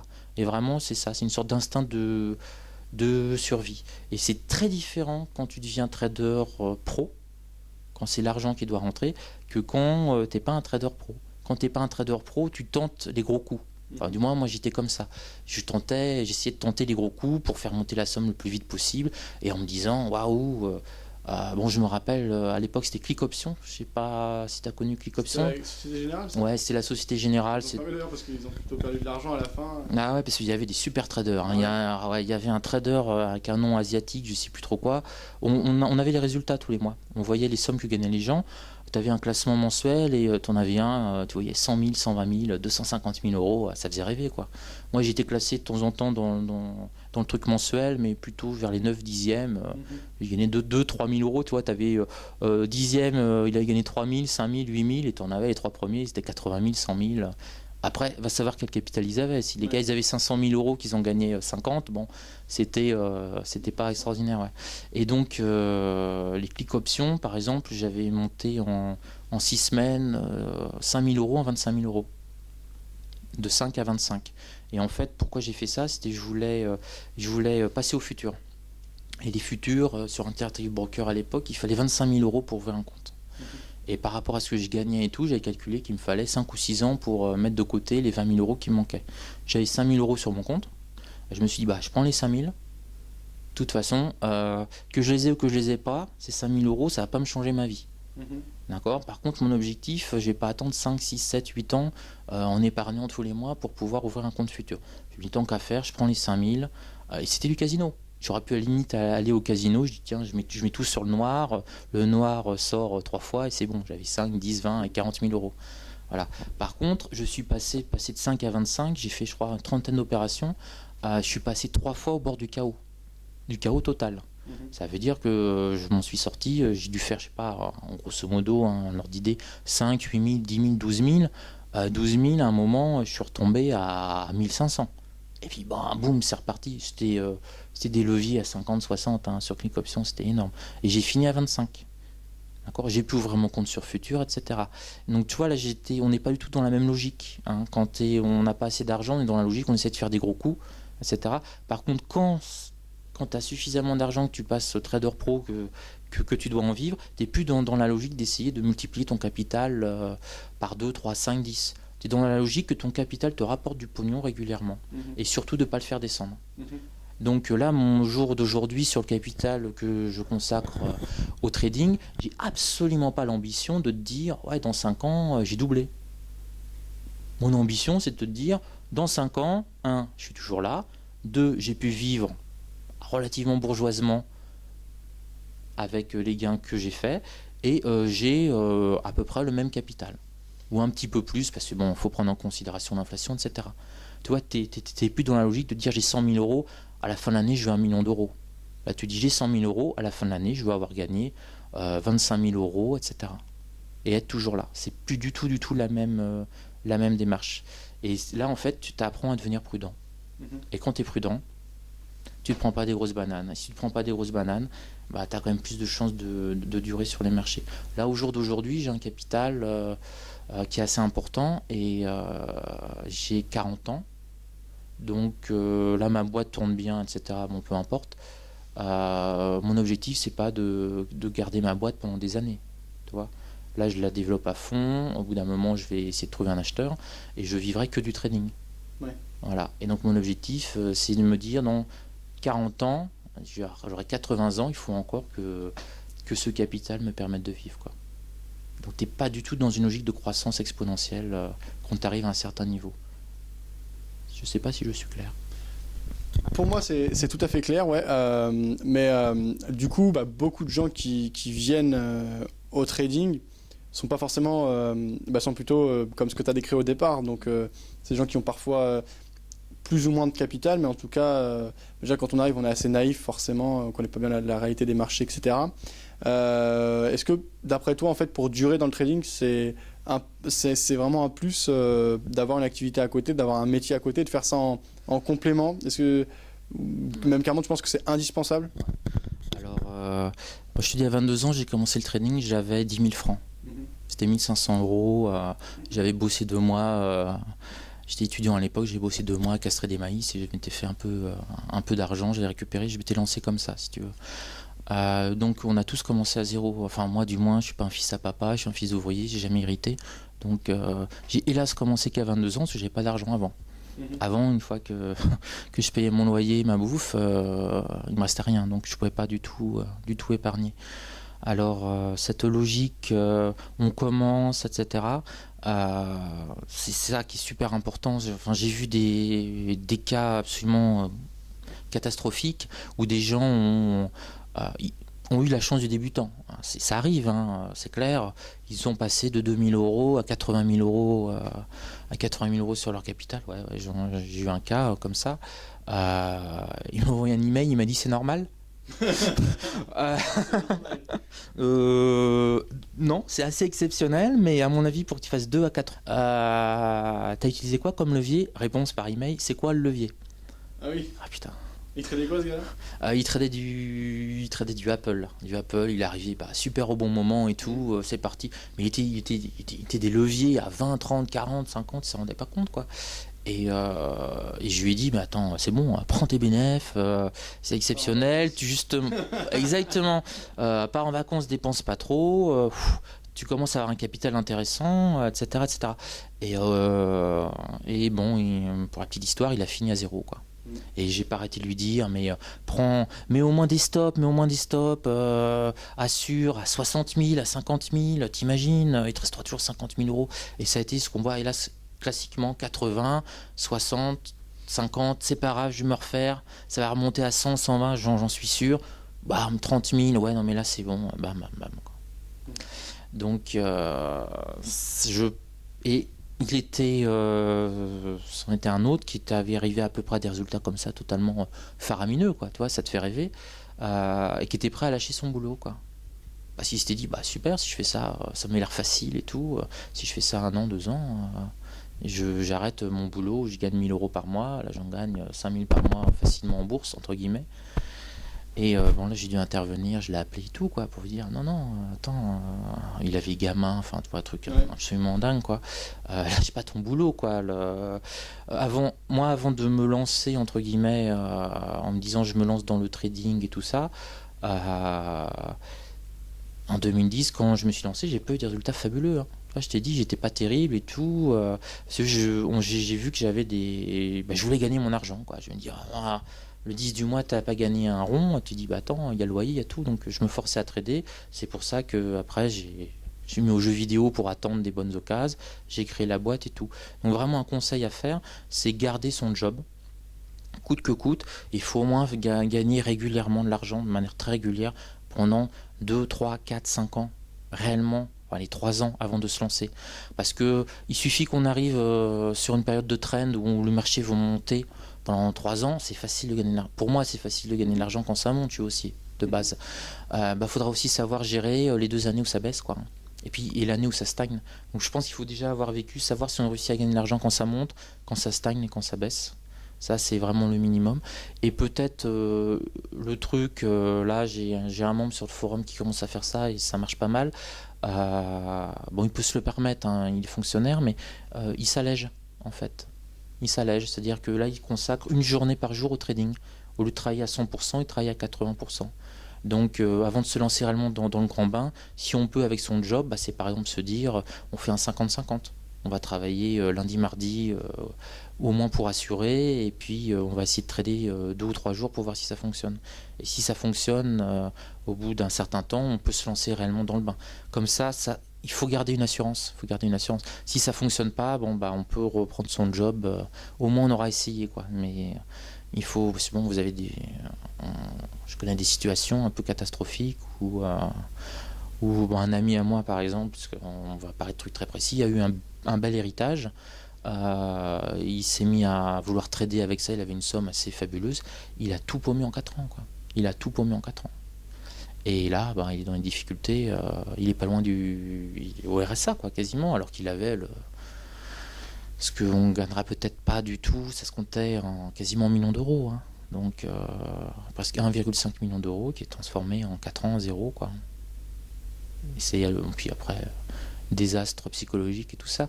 Donc ne pas se presser, quoi. Ne pas se presser. Si vraiment on veut faire ça, je te dis, à mon avis, c'est le faire par étapes. C'est vraiment le faire par étapes. Et être sûr qu'on est à l'aise dans toutes les phases du marché, quoi. C'est le trading, alors tous les brokers font des pubs, tu vois les trucs hallucinants, comment gagner 250 € en 3 minutes, 5000 € par mois, etc. Tous les mauvais brokers font des pubs comme ça. C'est mentir aux gens. Ce sera toujours difficile de gagner de l'argent, c'est pas facile. Faut des qualités, faut des qualités psychologiques de résistance. Et il faut peut-être attendre 2 ans de plus pour mettre un peu d'argent de côté, vérifier si son système fonctionne, pour augmenter son fameux fonds de roulement, quoi. Tu vois, c'est ce fonds de roulement. Après, on va vivre avec ça, hein. On va vivre avec ça. C'est la machine de l'usine, quoi. C'est ce fonds de roulement. Donc, si on commence avec un fonds de roulement extrêmement faible, il faut prévoir qu'on va se prendre 3-4 claques, quoi. Donc des grosses claques, donc son fonds de roulement. C'est pour ça que moi, on avait parlé du money management, je connais ma perte maximum sur un mois. Je t'ai dit, si jamais je fais 22 jours catastrophiques, je sais combien je perds. Bon, ces 22 jours catastrophiques, je suis encore là pour trader. Tu vois, c'est vraiment essayer de prévoir le pire. Parce qu'il y aura le pire. Le pire arrivera forcément. Si tu es parti pour trader 10, 20, 30 ans, tu vas connaître un crack, tu vas connaître un open à moins 10%. J'ai vu le Dow Jones perdre 900 points en une journée. Oui, 2006. Non, c'était en quoi ça? Le 6 mai 2010. Donc t'es plus balèze que moi, ça je peux pas te le dire. Le jour où il y a eu le crack fou. Voilà, le crack fou, 900 points. Je crois que c'est plus récent que ça, hein. Oui, non, je me trompais, c'était le 6 mai. C'est 2011, 2010 ou 2011, je l'ai vu il y a 2-3 ans. Bon t'es là devant ton truc, je t'ai pas positionné, hein. T'es là devant ton truc, c'est hallucinant. J'ai vu un flash crack en 2010, je crois que c'était en avril-mai 2010. J'étais là devant, j'étais sur Futur et tout, j'étais là, je regarde d'un seul coup, tu vois. Il y a tout, tu vois, tous les indices mais en 10 secondes, quoi. -1, bon, -2, -3. Au bout d'une minute, -4, -5, t'es là, mais qu'est-ce qui se passe? Qu'est-ce qui se passe? Alors tu vois, tout de suite tu dis, putain, moi c'était, je me dis, il y a une bombe nucléaire, il y a un attentat à New York. Alors t'es là, tu te précipites sur Internet, t'appelles à gauche, à droite et tout, il se passe quoi? Il se passe quoi? J'ai vu la panique sur ce flash crack. Et alors, mais les indices, ils perdaient mais 1 ou 2%, mais en 3 secondes. Tu étais là, c'est -5, +2, -3, +4. Il y a certaines actions qui ont perdu 99% de leur valeur. Ouais. Bon, bah voilà, ce flash crack là, on le revivra. Sur les 30 prochaines années, tu vas le vivre. Je vais le vivre. C'est tout. Donc il faut pas, si le flash crack, là j'ai mon capital, si le flash crack arrive dans 6 mois ou dans 3 ans et que je suis laminé, moi j'ai un ami, il tradait depuis à peu près 15 ans, il en vivait, hein, il en vivait confortablement. Il avait un capital bien supérieur au mien. Ouais. Le flash crack, il a été anéanti. Il a été anéanti. Il était sur action. Et alors, bien le trading classique, je mets mes stops et tout va bien. Ouais, tiens, en cas de flash crack, ton stop qui est là, c'est un seuil de vente. Hein. Et ben, il s'est retrouvé jusqu'à 4% en dessous. Donc avec un bon petit levier, et ben, son capital, il en a pris 35% dans la gueule en 5 minutes. Ça lui a anéanti 10 ans de trading, quoi, en 5 minutes. Donc, toujours prévoir le pire. J'ai vu sur le Nasdaq, j'ai vu des journées à -10 sur le Nasdaq. J'ai vécu ça, j'en souviens très bien sur le Nasdaq. À l'achat, j'étais à l'achat, bam, ouverture -5, -6. On fait pas très fier. Ça finit à -10. -10, je craque totalement psychologiquement. Le lendemain, +10. C'est revenu au même niveau. Point. Seule différence, c'est que moi, je me suis pris une bonne baffe. Donc toujours prévoir le pire, on va le vivre statistiquement. Et j'ai fait quelques recherches, je suis spécialisé en histoire économique en formation, et on se rend compte d'une chose, c'est que les cracks sont de plus en plus proches, et que les gros événements majeurs type flash crack, ils se rapprochent de plus en plus, si tu veux. Donc par exemple, dans une vie, un trader classique pouvait encaisser, on va dire, un crack dans toute sa vie, au début du XXe siècle. Il y a eu le crack de 29, puis après il n'y a pas eu grand-chose. Nous, notre génération, on va dire 21e siècle, on va au moins s'en taper 3 à 4. Voilà. Donc il va falloir être beaucoup plus costaud que nos grands-parents, que nos arrière-grands-parents. Et donc là, il faut vraiment toujours prévoir le pire. On va le vivre. Tu veux un autre exemple? Là, un truc... je m'en suis pas remis encore. On retrouvera les dates faciles. J'étais sur le DAX, j'avais un gain de 3000 € en vendredi soir. Je mets mon stop, bon, classique, tout va bien et tout. Le week-end, qu'est-ce qui se passe? Totalement imprévisible. Israël se met à envahir le sud du Liban pour taper sur le Hezbollah. Bon, ouverture des marchés le lundi matin, -5, -6%. Bah là, mais mon gain bénéficiaire, il s'est retrouvé en négatif. Tu vois, donc tout peut arriver. Et s'il arrive quelque chose, c'est toujours un week-end. Un truc grave, c'est un week-end. Bah là, on sait grosso modo, tiens, je vais te dire, un prochain flash crack, un prochain crack qu'il y aura, c'est quasiment certain au niveau géopolitique. On va avoir un jour ou l'autre où Israël va aller bombarder une ou deux centrales nucléaires iraniennes. Ils l'ont déjà fait en Irak il y a quelques années. Ils vont pas laisser les Iraniens développer leurs bombes atomiques parce que ils se la prendront sur Jérusalem, etc. Donc ça sera forcément un week-end. Pourquoi un week-end? C'est là où les autres en face, il y aura moins de défense, etc. Si ça arrive statistiquement, ça a de fortes chances que ça arrive un jour. Là, les marchés vont ouvrir à -10%. Quoi. Voilà. Donc toujours, si tu es positionné, te dire un vendredi soir, et si le marché ouvre à -10 ou +10%, enfin +10 c'est beaucoup plus rare, hein, à -10% négatif pour moi. Déjà, si tu penses à ça, tu vas réduire ton risque, tu vas réduire ton levier. Tu peux avoir du levier assez important en cours de journée. Tu peux maîtriser beaucoup mieux ton risque, mais avoir un fort levier un vendredi soir, il se passe le samedi, le dimanche, tu peux pas intervenir, il peut arriver n'importe quoi.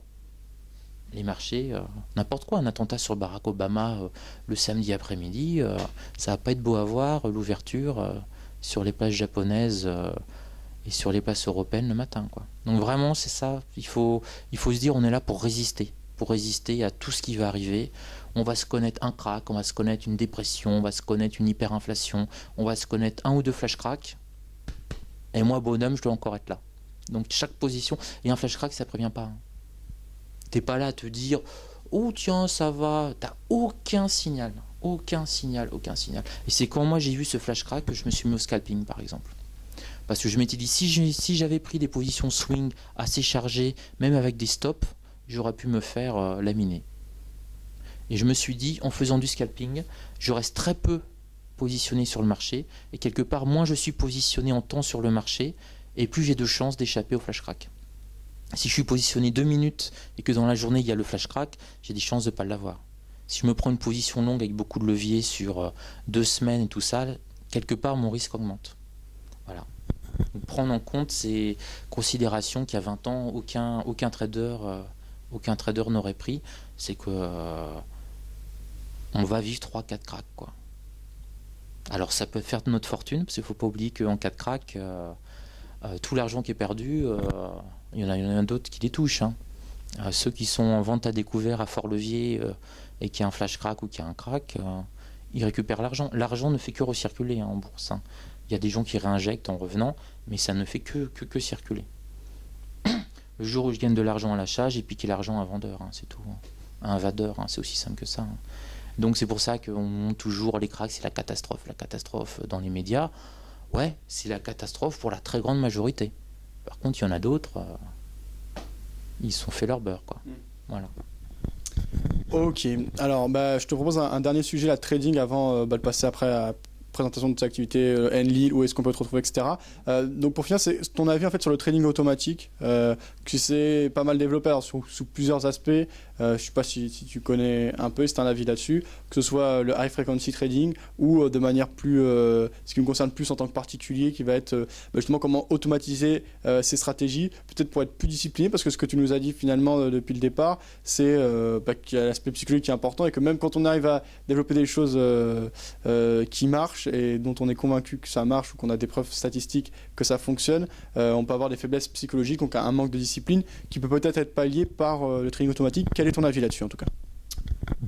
Alors pour le trading haute fréquence, je t'invite à la conférence que je vais donner fin août à l'université de Caen avec il faut pas croire, je suis peut-être rigolo, mais je suis invité par Louis Pouzin. Donc Louis Pouzin, c'est l'équivalent du prix Nobel d'informatique français. C'est quasiment le gars qui a inventé l'internet. Et il y a une conférence que je vais faire sur le trading haute fréquence. Et le thème, c'est quand l'internet fera crack. Donc le trading haute fréquence, en 2 mots, c'est un danger incommensurable par rapport à la bourse. Hein. Si on a eu un flash crack, c'est uniquement le trading à haute fréquence. Donc on nous a raconté que c'était un trader qui s'était trompé de bouton, au lieu d'appuyer sur 1 million, il appuyait sur 1 milliard. Attends, c'est ça. T'as des traders qui ont des boutons pour appuyer sur 1 milliard. On veut bien nous prendre pour des cons, mais pas à ce moment-là. Donc c'est simplement certains algos qui se sont complètement emballés. Et ça a suivi. De toute façon, ça se voyait, tous les carnets d'ordre étaient totalement asséchés, il n'y avait plus rien sur les marchés. Donc il y avait un gars qui balançait 400 lots à la vente, tu avais le DAX futur qui se prenait tout de suite, qui se mangeait 40 points, quoi, ce qui est pas du tout normal, tu n'avais plus rien. Donc c'était aussi où il y avait un assèchement de carnet. Donc le trading à haute fréquence, ouais, c'est un thème apocalyptique en fait. D'accord, donc il faut prendre en compte le trading haute fréquence, flash crack. Alors il y a juste un truc qu'on ne connaît pas beaucoup sur le trading haute fréquence et qui m'amuse beaucoup. Je ne sais pas si tu as vu, mais on a commencé à parler qu'il y avait des manips sur le Forex, que les grosses banques se mettaient d'accord à 16h pile pour fixer le cours. Et là, en fait, on avait des algos à haute fréquence qui chassaient ça. Qui, en fait, quand trop de banques intervenaient dans un sens, ils prenaient la position inverse. Et en fait, le trading automatique haute fréquence de certains hedge funds mettait des baffes aux grosses banques qui essayaient de manipuler les cours sur le Forex. Mais enfin, ça, c'est tout un débat assez complexe. Alors, le trading automatique pour nous. Alors, je ne crois pas du tout au trading automatique tel qu'on nous le vend sur Internet. Alors, le trading automatique, c'est à la mode en France. C'était très à la mode il y a 10 ans aux États-Unis. On nous vend des méthodes, des robots, des choses comme ça. Bon, faut savoir que 95% des robots qui sont vendus en France, ils sont dans le domaine public aux États-Unis. C'est-à-dire que les vendeurs de robots ont récupéré des trucs, ils ont un peu packagé et puis ils le vendent 100, 200 000 euros alors que le code source est disponible. Le trading automatique, du moins les résultats donnés, c'est très facile de trouver un robot qui fait 80-90% de résultats. Pourquoi? Parce que tu as les données du passé. Et en fait, tu backtestes intensément les données du passé. Et pour donner une image qui parle bien, c'est comme si tu avais une partie de poker. Toujours la même. Vous êtes 10, c'est la table finale, hein, tu es à Las Vegas et tout, tu reçois toujours les mêmes cartes. Seulement comme tu connais l'ordre de sortie des cartes, au bout d'un moment, tu vas réussir à trouver le truc parfait pour que tu gagnes si tu connais le jeu. Donc c'est pour ça, c'est que ça marche toujours sur le passé. Sur le présent, les taux de réussite sont beaucoup moins élevés. Pour vraiment qu'un trading automatique fonctionne, il faut assez de capital pour pouvoir encaisser les moins-values et surtout ne pas toucher. C'est-à-dire que idéalement, du trading automatique, je mets mon capital, il y a l'ordinateur, via un serveur, enfin bon, peu importe les détails, je ferme la porte à clé. Parce que tous les gens que je connais qui font du trading automatique, et il y a des résultats qui sont assez corrects, ils ont toujours tendance à remodifier constamment. Bon, à partir du moment où on remodifie son algo, où on le retravaille perpétuellement, alors on dit c'est pour s'adapter. En fait, on ne s'adapte pas, ça devient à faire du trading discrétionnaire. Par contre, ce qui est très bien, c'est, à mon avis, c'est le trading semi-automatique. Si j'ai fait du trading semi-automatique, j'aurais vendu mon DAX à 6000. Je ne l'aurais pas vendu à 5050. Le seul problème, c'est est-ce qu'on ne va pas reprendre la main sur la machine? Là encore, c'est un peu illusoire de croire qu'on programme toute la machine et elle va trader toute seule. Sur le papier, ça marche. Après, est-ce que nous, on ne va pas être tenté de réintervenir? Moi, je sais que je ne pourrais pas. Je sais que si je vois la machine trader, il y a un moment, je vais dire ah non, mais là, c'est pas possible, etc. Et puis si ça part mal dès le départ, si mon robot me fait moins 10, moins 15, je vais arrêter mon robot. Je vais dire c'est un robot de merde, je me suis fait avoir, c'est n'importe quoi. Alors que peut-être que justement, il faut le laisser tourner. C'est tout. Donc on va laisser tourner le robot tant qu'il fait des gains positifs. Puis dès qu'il va commencer à descendre et tout, on va vouloir l'arrêter, se remettre à leur bidouiller et tout. Et en fait, on va fausser les résultats scientifiques, en fait. On ne faudrait pas réintervenir. Il faudra avoir son algo, le programmer, le lancer, fermer la porte, rouvrir la porte un an après. Voilà. Donc c'est pour ça que je suis pas.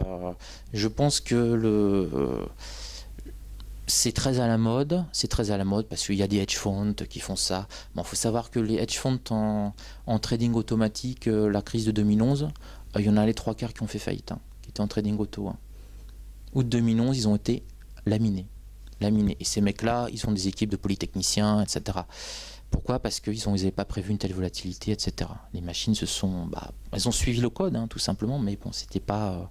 Il y a une gestion du risque qui est quand même assez compliquée. Alors, est-ce que nous, on peut le tenter? Intellectuellement, ouais, il n'y a pas de souci. On peut le tenter. Semi-automatique, j'y crois un petit peu plus. Notamment, on peut se dire, je prends position et après, je laisse la machine. Ouais. Il y a mon stop, il y a mon take profit. Je laisse tourner. D'accord? À la limite, ça se déclenche. Moi, je le déclenche, je lance en semi-automatique et je me barre. Je me barre. Je reviens 2 heures après le lendemain pour voir ce qui s'est passé. Ce temps qu'on va rester là, on va vouloir intervenir. Tu vois? Ouais. Tu vois ce que je veux dire? Et ça fausse tout. Donc, la part de faiblesse du trading automatique, ça reste nous, quoi. Et moi, je sais que si je mets mon capital, une petite partie de mon capital, que je lance le meilleur robot qui a les meilleurs backtests et tout ça, je vais venir voir tous les jours, quoi.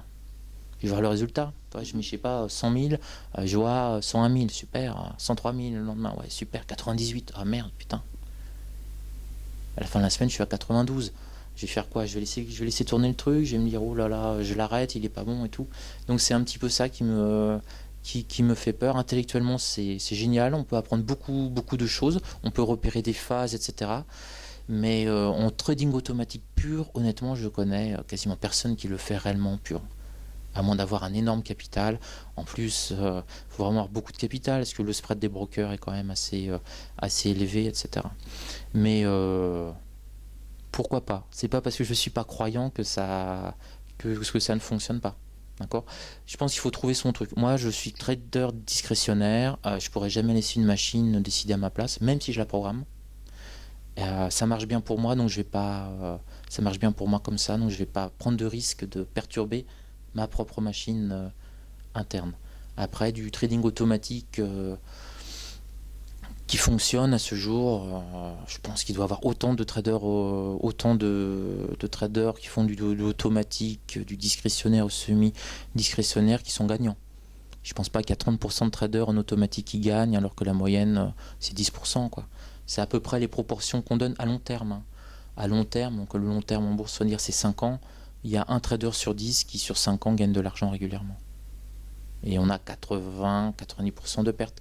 Alors, faut pas non plus être super négatif en disant, moi, s'il y a 90% de pertes, j'ai pas de chance de m'en sortir. Sur 5 ans, c'est aussi qu'il y a beaucoup, dans le tas, il y a beaucoup de nouveaux qui arrivent. Et des gars qui flinguent leur compte en 3 jours, j'en ai vu plein. Hein. Ouais. Les mecs qui arrivent, ils ont 1000 euros, tiens, j'achète ça, boum, ils savent pas, ils connaissent pas le levier, boum, ils tombent à 100 euros, c'est fini pour eux. Hein, ou qui arrivent avec des plans en disant je mets 1000 euros, j'ai 1 million à la fin. Bon, ok, on essaie de me dire attention, réfléchis bien, le levier est trop fort et tout. Et on n'entend plus jamais parler sur le forum 3 jours après, 3 semaines après. La première mauvaise position, ils sont anéantis. Donc, si tu veux, tous ces traders-là, dans le taux de réussite, rentrent en compte. Donc, c'est pour ça qu'on dit 10-15% de traders gagnants, mais des traders expérimentés qui gagnent régulièrement, on monte à certainement 25, 30, 35%, ouais. Voire 40%. Une fois qu'on a... la bourse, c'est un jeu où tous les jours, tu as des nouveaux qui arrivent, qui ne connaissent pas les règles et qui vont se flinguer. Ils rentrent dans les statistiques. Quoi.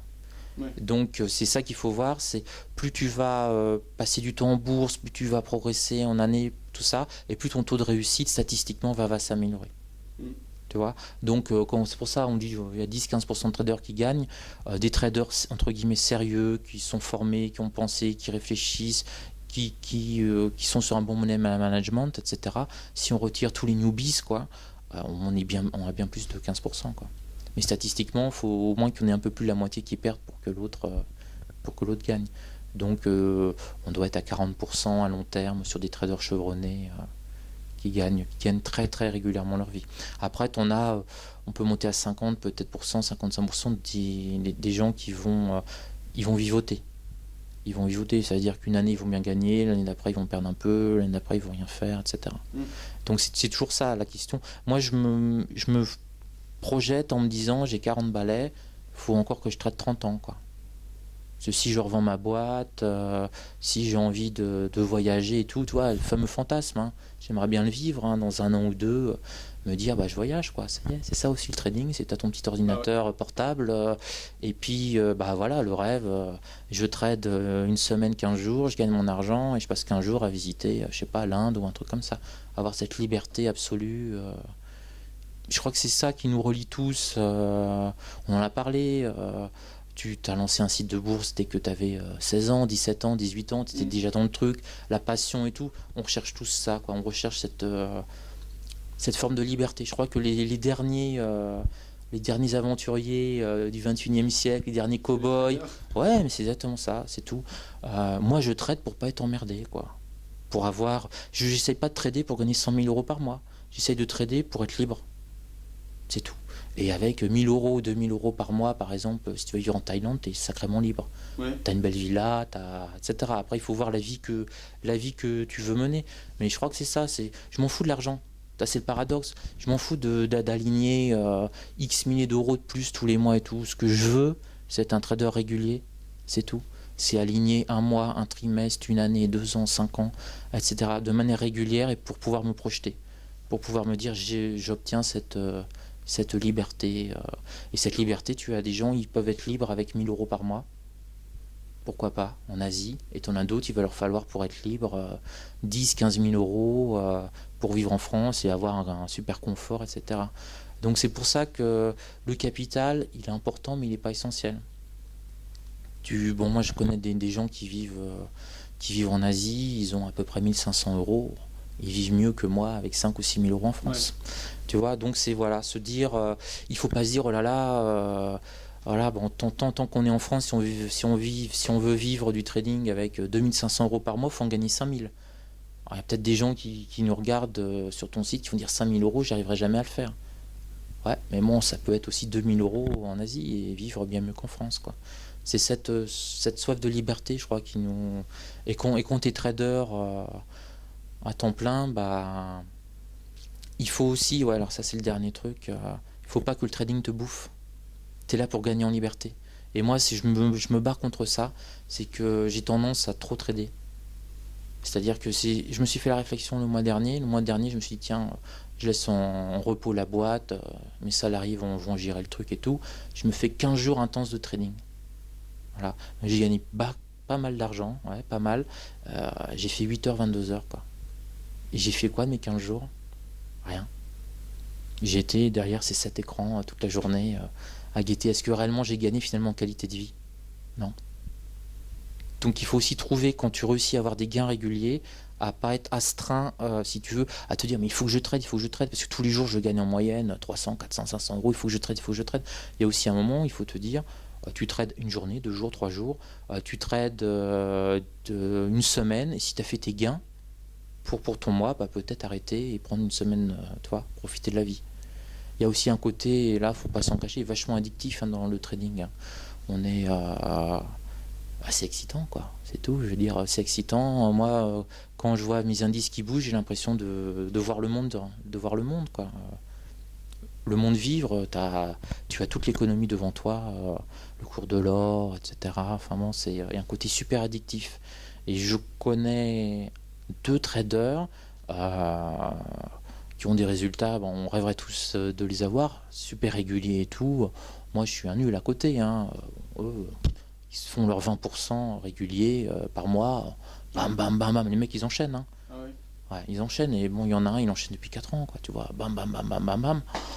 Bon, chapeau, quoi, tu vois. Et il vit pas, quoi. C'est un otaku, quoi. Il est derrière ses écrans, il fait que ça. Il se lève pour faire les marchés asiatiques et tout. Moi, j'ai vécu ça pendant 2 ans. Pendant 2 ans, je tradais 18 heures par jour, quasiment, quoi. Je me levais à 7h30 pour faire les ouvertures sur Futur à 8h. Je faisais 8h, 22h15, non-stop. Pour manger le midi, je me faisais vite fait, je courais, je mettais ma barquette au micro-ondes et je bouffais devant mes écrans. Il y a même des trucs, j'avais une bouteille au cas où, tu vois, si jamais j'étais lourdement chargé, que ça bougeait, que j'avais envie de pisser, je pissais dans ma bouteille. Ah ouais, à ce moment-là. Bah ouais, tu vois, c'est un truc, ouais, t'étais complètement comme ça. Je me couchais à 22h30, je mettais le réveil à 1h du mat pour faire les marchés asiatiques. Je faisais le marché asiatique, une coupure, eux ils savent vivre, hein. Ils ouvrent 3 heures, ils bouffent 2 heures, ils ouvrent 3 heures. Je faisais les marchés asiatiques la première partie, après je dormais 4 heures et je repartais sur le cycle futur européen, etc. Quoi. Donc voilà, faut peut-être aussi apprendre à gérer cette addiction. Bon, moi j'en ai une en tout cas, donc là j'essaie de la gérer assez bien maintenant. Et voilà. Et puis un dernier truc là, ça me revient. C'est là où je me suis rendu compte là, il y a depuis 2 mois, 3 mois, que je commence à être un bon trader. C'est que, alors c'est tout récent, c'est que je m'ennuie à trader. Je commence à m'ennuyer à trader. Ah oui. Ouais. Avant, je tradais, je me disais, je tradais plus pour avoir des émotions, de l'adrénaline, tu vois. Et là, là, je commence à arriver à un système qui fonctionne bien, tu vois. Je veux dire, j'ai quasiment pas de journée de perte ou exceptionnelle sur un mois, et je m'en remets les doigts dans le nez et tout. Ça rentre, et ça commence à m'emmerder. Parce que j'ai l'impression quelque part d'avoir mon système à moi qui tourne bien, et il y a un côté recherche. Que j'ai plus, quoi. Je me dis, voilà, j'ai trouvé mon truc, ça marche bien, l'argent rentre. Et donc, ouais, je commence un peu à m'embêter, quoi, à trader. Ça paraît bizarre, mais je suis toujours passionné par le monde économique, la bourse et tout. Mais le fait de l'acte de trader en lui-même, c'est pas que je m'ennuie, il n'y a plus d'émotion, en fait, si tu veux. J'ai mon setup qui arrive, je prends le truc, ça marche pas, point. Tu vois, avant j'étais là, pourvu que ça marche et tout, j'angoissais, j'avais des suées. Là, c'est voilà, la position à un titre, 90%, je prends, bam. Ça marche, boum, vendu, ok. Je suis même plus super heureux, satisfait et tout, je me dis voilà, j'ai fait mon job, quoi. La position marche pas, boum, j'encaisse la perte. Et je suis plus comme avant dans les trucs, oh là là, j'ai perdu, c'est pas vrai. Toi, d'être dans des états émotionnels extrêmes, je me dis bon bah voilà, mon setup était bon, j'avais un taux de 90%, bah, j'ai perdu, c'est pas grave, j'en ai 9 fautes derrière qui pourront être gagnants. Et quand tu arrives, voilà, c'est pas que je m'ennuie, c'est une sorte de rythme régulier, quoi. Et il y a un bon trader sur mon forum qui avait dit ça. Lui, je pense qu'il est quand même, il est meilleur que moi. Il trade comme ça. Il dit ça va, quoi, c'est à l'aise. Et il sait pas combien il a gagné ou perdu à la fin de la journée. Il s'en fout complètement. Il le regarde le lendemain. Le lendemain, ouais, il fait son job. Il a fait son job. Il intervient sur des setups qui lui conviennent. Ça marche pas, tant pis. Mais voilà, il est d'une régularité absolue. Il a l'air de. J'ai rencontré une fois là, on s'est fait une bouffe extrêmement zen. Il dit de toute façon, moi mon truc, ça va, quoi. Je fais mon job. Tac, j'achète, je vends. J'achète, je vends. J'ai gagné, j'ai pas gagné. Et à la fin de la journée, il n'est pas capable. Il sait pas de. Bon, il a une idée quand même. Hein. Ouais. Il a une idée de s'il est positif ou négatif. Mais il refait le calcul et des fois, il est super surpris en disant bah putain. Et c'est justement ces journées où il est le plus détaché, où il fait quelque part le meilleur taux de réussite. Tu vois. Et moi, ça, j'arrive pas, ça encore. Moi, dès que je suis constamment en train d'ouvrir pour calculer ce que j'ai gagné, etc. Tu vois, dans la journée. Bon, c'est aussi lié à mon money management où je m'autorise une perte maximum et j'arrête. Donc, il faut quand même que je sache toujours où j'en suis un peu. Mais c'est vrai que ça a une incidence, je pense, négative sur mon trading. C'est-à-dire que quand je commence à gagner une très belle somme, je vais tenter plus des trucs que je n'aurais pas tenté. Tu vois, ouais, si par exemple le matin j'ai bien gagné, vraiment, je sais pas, des fois ça m'arrive en une matinée, je me fais mes prévisions sur un mois, tu vois, ou sur une semaine, tu dis bon bah super.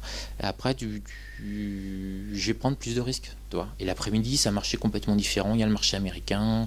Là du coup, par exemple, je regarde plus forcément mes résistances et mes supports sur le DAX. Je vais aller jeter un coup d'œil sur le Dow Jones. En fait, je regarde ce qui se passe sur Dow Jones, sur les indices américains, parce que c'est eux qui sont déterminants. Tu vois. Et si tu vois que tu risques d'avoir un bon rebond sur le Dow Jones, bon bah tu anticipes sur le DAX. Ouais, ça c'est un truc. Les nouveaux traders, souvent ils perçoivent pas ça. À partir de 15h30, quand les États-Unis ouvrent, les maîtres sont là. Le matin, on a fait un peu ce qu'on voulait. Hein, les petits Européens, tous les chiens fous, ils ont fait un peu ce qu'ils voulaient. Ils ont monté, ils ont descendu et tout.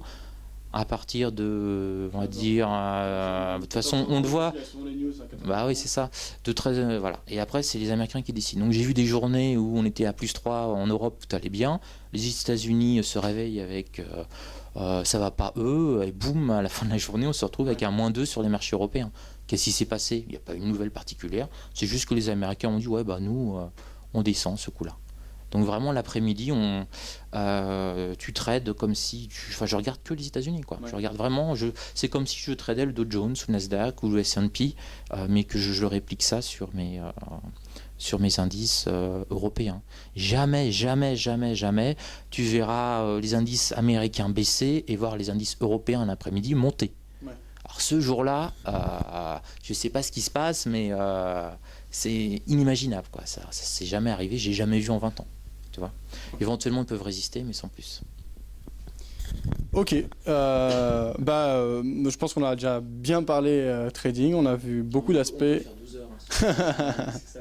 Et je pense qu'aussi, on va pouvoir enchaîner là-dessus, c'est si on va en savoir plus sur toi, mais aussi sur ta méthode de travail, tu es très généreux en informations et en partage sur ton blog, anlil.com. Je vais te laisser parler du blog et justement peut-être nous indiquer pourquoi tu as été dans cet esprit de partage. C'est un blog qui est assez peu commercial dans l'ensemble. Tu parles de ton broker et tu mets en avant ton broker à qui tu trades, mais sinon il n'y a pas un aspect commercial, donc c'est vraiment un esprit de partage. Qu'est-ce qui t'a motivé et comment tu penses le faire évoluer? Alors, donc le blog, c'est anlil.com. Ouais, donc là, il y aura andlil.com. Super incrustation vidéo. Donc, c'est un blog que j'ai lancé en 2010. Donc, simplement pour un blog perso où je parlais de mon amour de la bourse. Je mettais au jour le jour tous mes trades. À l'époque, je tradais beaucoup les futurs, etc. Et j'ai jamais eu une optique commerciale pour le faire parce que sur ce blog, je vends rien. Je vends pas de formation alors qu'on m'en demande. Je vends pas de formation, je vends pas de bouquins, je vends pas de méthode, je mets pas de pub Google. J'ai une seule publicité, c'est pour mon broker. Parce que c'est mon éthique à moi. J'estime que je peux recommander qu'un broker, c'est celui où moi j'ai confiance, où moi j'ai mon argent. c'est tout. Donc demain, je peux mettre 50 brokers, j'ai des emails tous les jours, ils m'appellent, ils veulent de la pub et tout. Bah non, parce que pour mon éthique à moi, je suis chez ce broker-là, donc je peux recommander que celui-là. Parce que j'ai tout mon argent de chez lui, donc j'ai confiance. Donc ça, en 3 ans d'existence sur le blog, j'ai changé 3 fois de broker. Donc j'étais avec Interactive Broker, j'ai été quelques mois avec Bourse Direct, là je suis avec IG Market. Dans 2 mois, ça se trouve, tu reviens, j'aurai changé de broker, donc il n'y aura plus de pub pour IG Market, il n'y aura plus pour n'importe quel autre broker que moi j'aurais estimé meilleur, c'est tout. Et j'insiste bien sur mon blog, c'est pour moi le meilleur broker pour moi, parce que je trade les indices, parce que je trade le DAX, etc., etc. Quelqu'un qui vient trader qui est intéressé pour trader, je sais pas moi, les devises et tout, c'est peut-être pas le meilleur broker. Tu vois, donc il y a plein de gens, des gens qui voulaient trader les actions, qui n'ont pas beaucoup de sous et tout. Je les ai envoyés chez d'autres brokers, type Bourse Direct à 99 centimes pour 1000 euros d'actions, etc. Tu vois. Donc je pense que c'est ça qui fonctionne bien, c'est que les gens se disent bon bah il est pas là pour nous vendre un truc quoi. Donc j'ai pas ma langue dans la poche. Donc je suis bon, il y a certains brokers que j'ai descendus. Je suis en lutte contre les brokers interdits par l'AMF.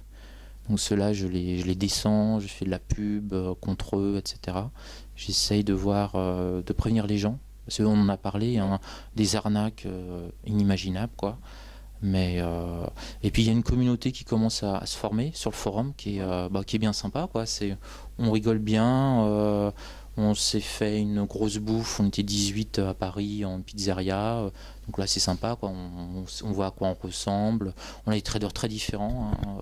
Beaucoup traders forex, on a des traders gold, des traders indices, actions, enfin chacun amène son petit truc. Et je dis, c'est une chance d'être sur ce forum, c'est pas un droit. Donc dès qu'il y a un emmerdeur, je dégage. C'est-à-dire, c'est clair, là je blacklist à tout va, et puis c'est blacklist de l'IP, donc le mec il peut pas revenir. J'ai pas trop le temps de gérer le forum et tout ça. Donc un emmerdeur, c'est quelqu'un qui vient de faire la pub pour un broker, un emmerdeur, c'est quelqu'un qui va mal se comporter sur un forum. Voilà. Et c'est l'un des rares endroits où on peut dire putain, aujourd'hui j'ai eu une mauvaise journée, je me suis pris ça dans la gueule, et il n'y a pas 50 personnes qui vont arriver en disant ouais t'es trop nul et tout. Voilà, on n'est pas sur certains forums entre guillemets grand public où on a l'impression que c'est une match de foot, bière contre bulle, machin bidule. On partage, on discute, c'est pas PSG Marseille et compagnie, tu vois. Donc des fois il y en a qui se prennent une grosse cata, on est là pour les soutenir. Certains, on s'appelle au téléphone pour dire ça va, on dit arrête de trader là, c'est pas la peine. Et puis on se partage des trucs. Ce qui m'a vraiment... Là, on commence à avoir des gens, des gros traders. Dans le sens gros, c'est des gens qui ont pas mal d'expérience, qui traitent des choses très différentes, les options, les futurs et tout. Et moi j'apprends encore des trucs tous les jours, quoi. C'est ça qui me motive. Et puis, je suis enseignant, quoi. J'ai été enseignant 10 ans, j'étais prof. Donc, il y a un peu ce côté-là, quoi. J'aime bien... C'est pour ça que ça marche bien. J'ai plein de gens qui m'écrivent par email. Je réponds. Des fois, je dis j'en ai marre. Je reçois trop d'emails et tout, mais voilà, ça marche bien. Alors les projets pour Enlil, écoute, là il va fêter ses 3 ans, donc, qui fête ses 4 ans, c'est tout, parce que j'ai pas de projet, si ce n'est le continuer, tu vois, c'est un blog perso, donc oui, il faut peut-être le dire aux gens, que si vous venez, soyez pas surpris. On parle aussi sur le blog, c'est pas que de la bourse, quoi. Donc je parle de mes achats high-tech, de mes parties de poker, de mes voyages à Venise. Ça reste un blog perso, quoi. 50%, 60% c'est sur mon trading quotidien, quoi. Mais le reste, ça reste un blog perso, quoi. Voilà. Donc quoi dire de plus par rapport à ça, que ça me permet de rencontrer des gens que j'aurais jamais rencontrés. Tu vois, par exemple, Monsieur Vidéo Bourse, on ne se serait jamais rencontrés. Donc c'est sympa, on va se faire une bouffe, tu vois, c'est pas rencontrer des gens sympas. Voilà, je vais continuer, je sais pas combien de temps, parce que il y a des jours j'en ai marre, quoi. Voilà, il y a des jours je dis bon, bon, tu vois ce que c'est, quoi, avoir un site web. C'est beaucoup de temps quand même, beaucoup de présence. C'est pas mon job principal du tout. C'est pas un job pour moi. C'est un loisir. Donc ouais, il y a des fois, je dis bon, je vais arrêter. Et puis je fais arrêter 2 fois là cette année. Ouais. Et puis c'est reparti sur un email sympa que j'ai reçu. Maintenant, je me sens dépossédé quelque part du blog où le parti forum m'appartient plus. Ouais. Tu vois, la partie forum, je me dis, j'arrêterai pas, ne serait-ce. Si moi j'arrête le blog, je laisse le forum. Parce que le forum, il y a des gens qui le font vivre, c'est des rendez-vous quotidiens, on discute et tout, donc j'aurais pas. C'est leur espace à eux maintenant, c'est plus moi. Au début du forum, on me posait une question, c'était une foire aux questions, quoi, en fait, le forum. Les gens venaient, Benoît, boum, question. Alors je répondais, Benoît, boum, question. Là maintenant, les gens discutent entre eux et tout, donc au moins laisser ça. Mais donc ça, je peux pas te dire, tu vois, les projets et tout, ça continue sa petite vie, c'est sympa. Voilà, donc je sais pas, peut-être que dans 2 ans, je serai en Inde et que j'arrêterai le blog parce que j'aurai pas le temps de le faire. Là, j'ai beaucoup de temps parce que j'ai une situation personnelle, comment dire, j'ai personne dans ma vie de régulier, j'ai pas de gamin et tout, quoi, tu vois. Si demain je me marie, j'ai 2 gamins, je pense pas que tous les soirs je vais répondre aux emails aux gens, aller voir si ça se passe bien sur le forum, tu vois. Donc bon, l'espérance de vie, un blog normalement ça dure 2 ans. C'est l'espérance de vie moyenne d'un blog. Ouais, c'est les statistiques, on sait pas trop d'où ils sortent, mais bon, c'est ça. Donc là, ça fait 3 ans, c'est cool. Et puis ça commence à être un peu mon bébé, donc je vais l'orienter peut-être un peu plus vers l'économie aussi. Parce que je suis prof d'histoire éco, donc j'aime bien, quoi. Puis voilà, donc vous pouvez venir, participer au forum. Si vous êtes un chieur, de toute façon, vous allez être dégagé, donc c'est pas la peine. En 2 minutes, hein, je kickban 2-3 personnes systématiquement. Tous les vendeurs de méthodes, de bidules, tous ceux qui veulent venir pour vendre quelque chose, ils dégagent, c'est clair.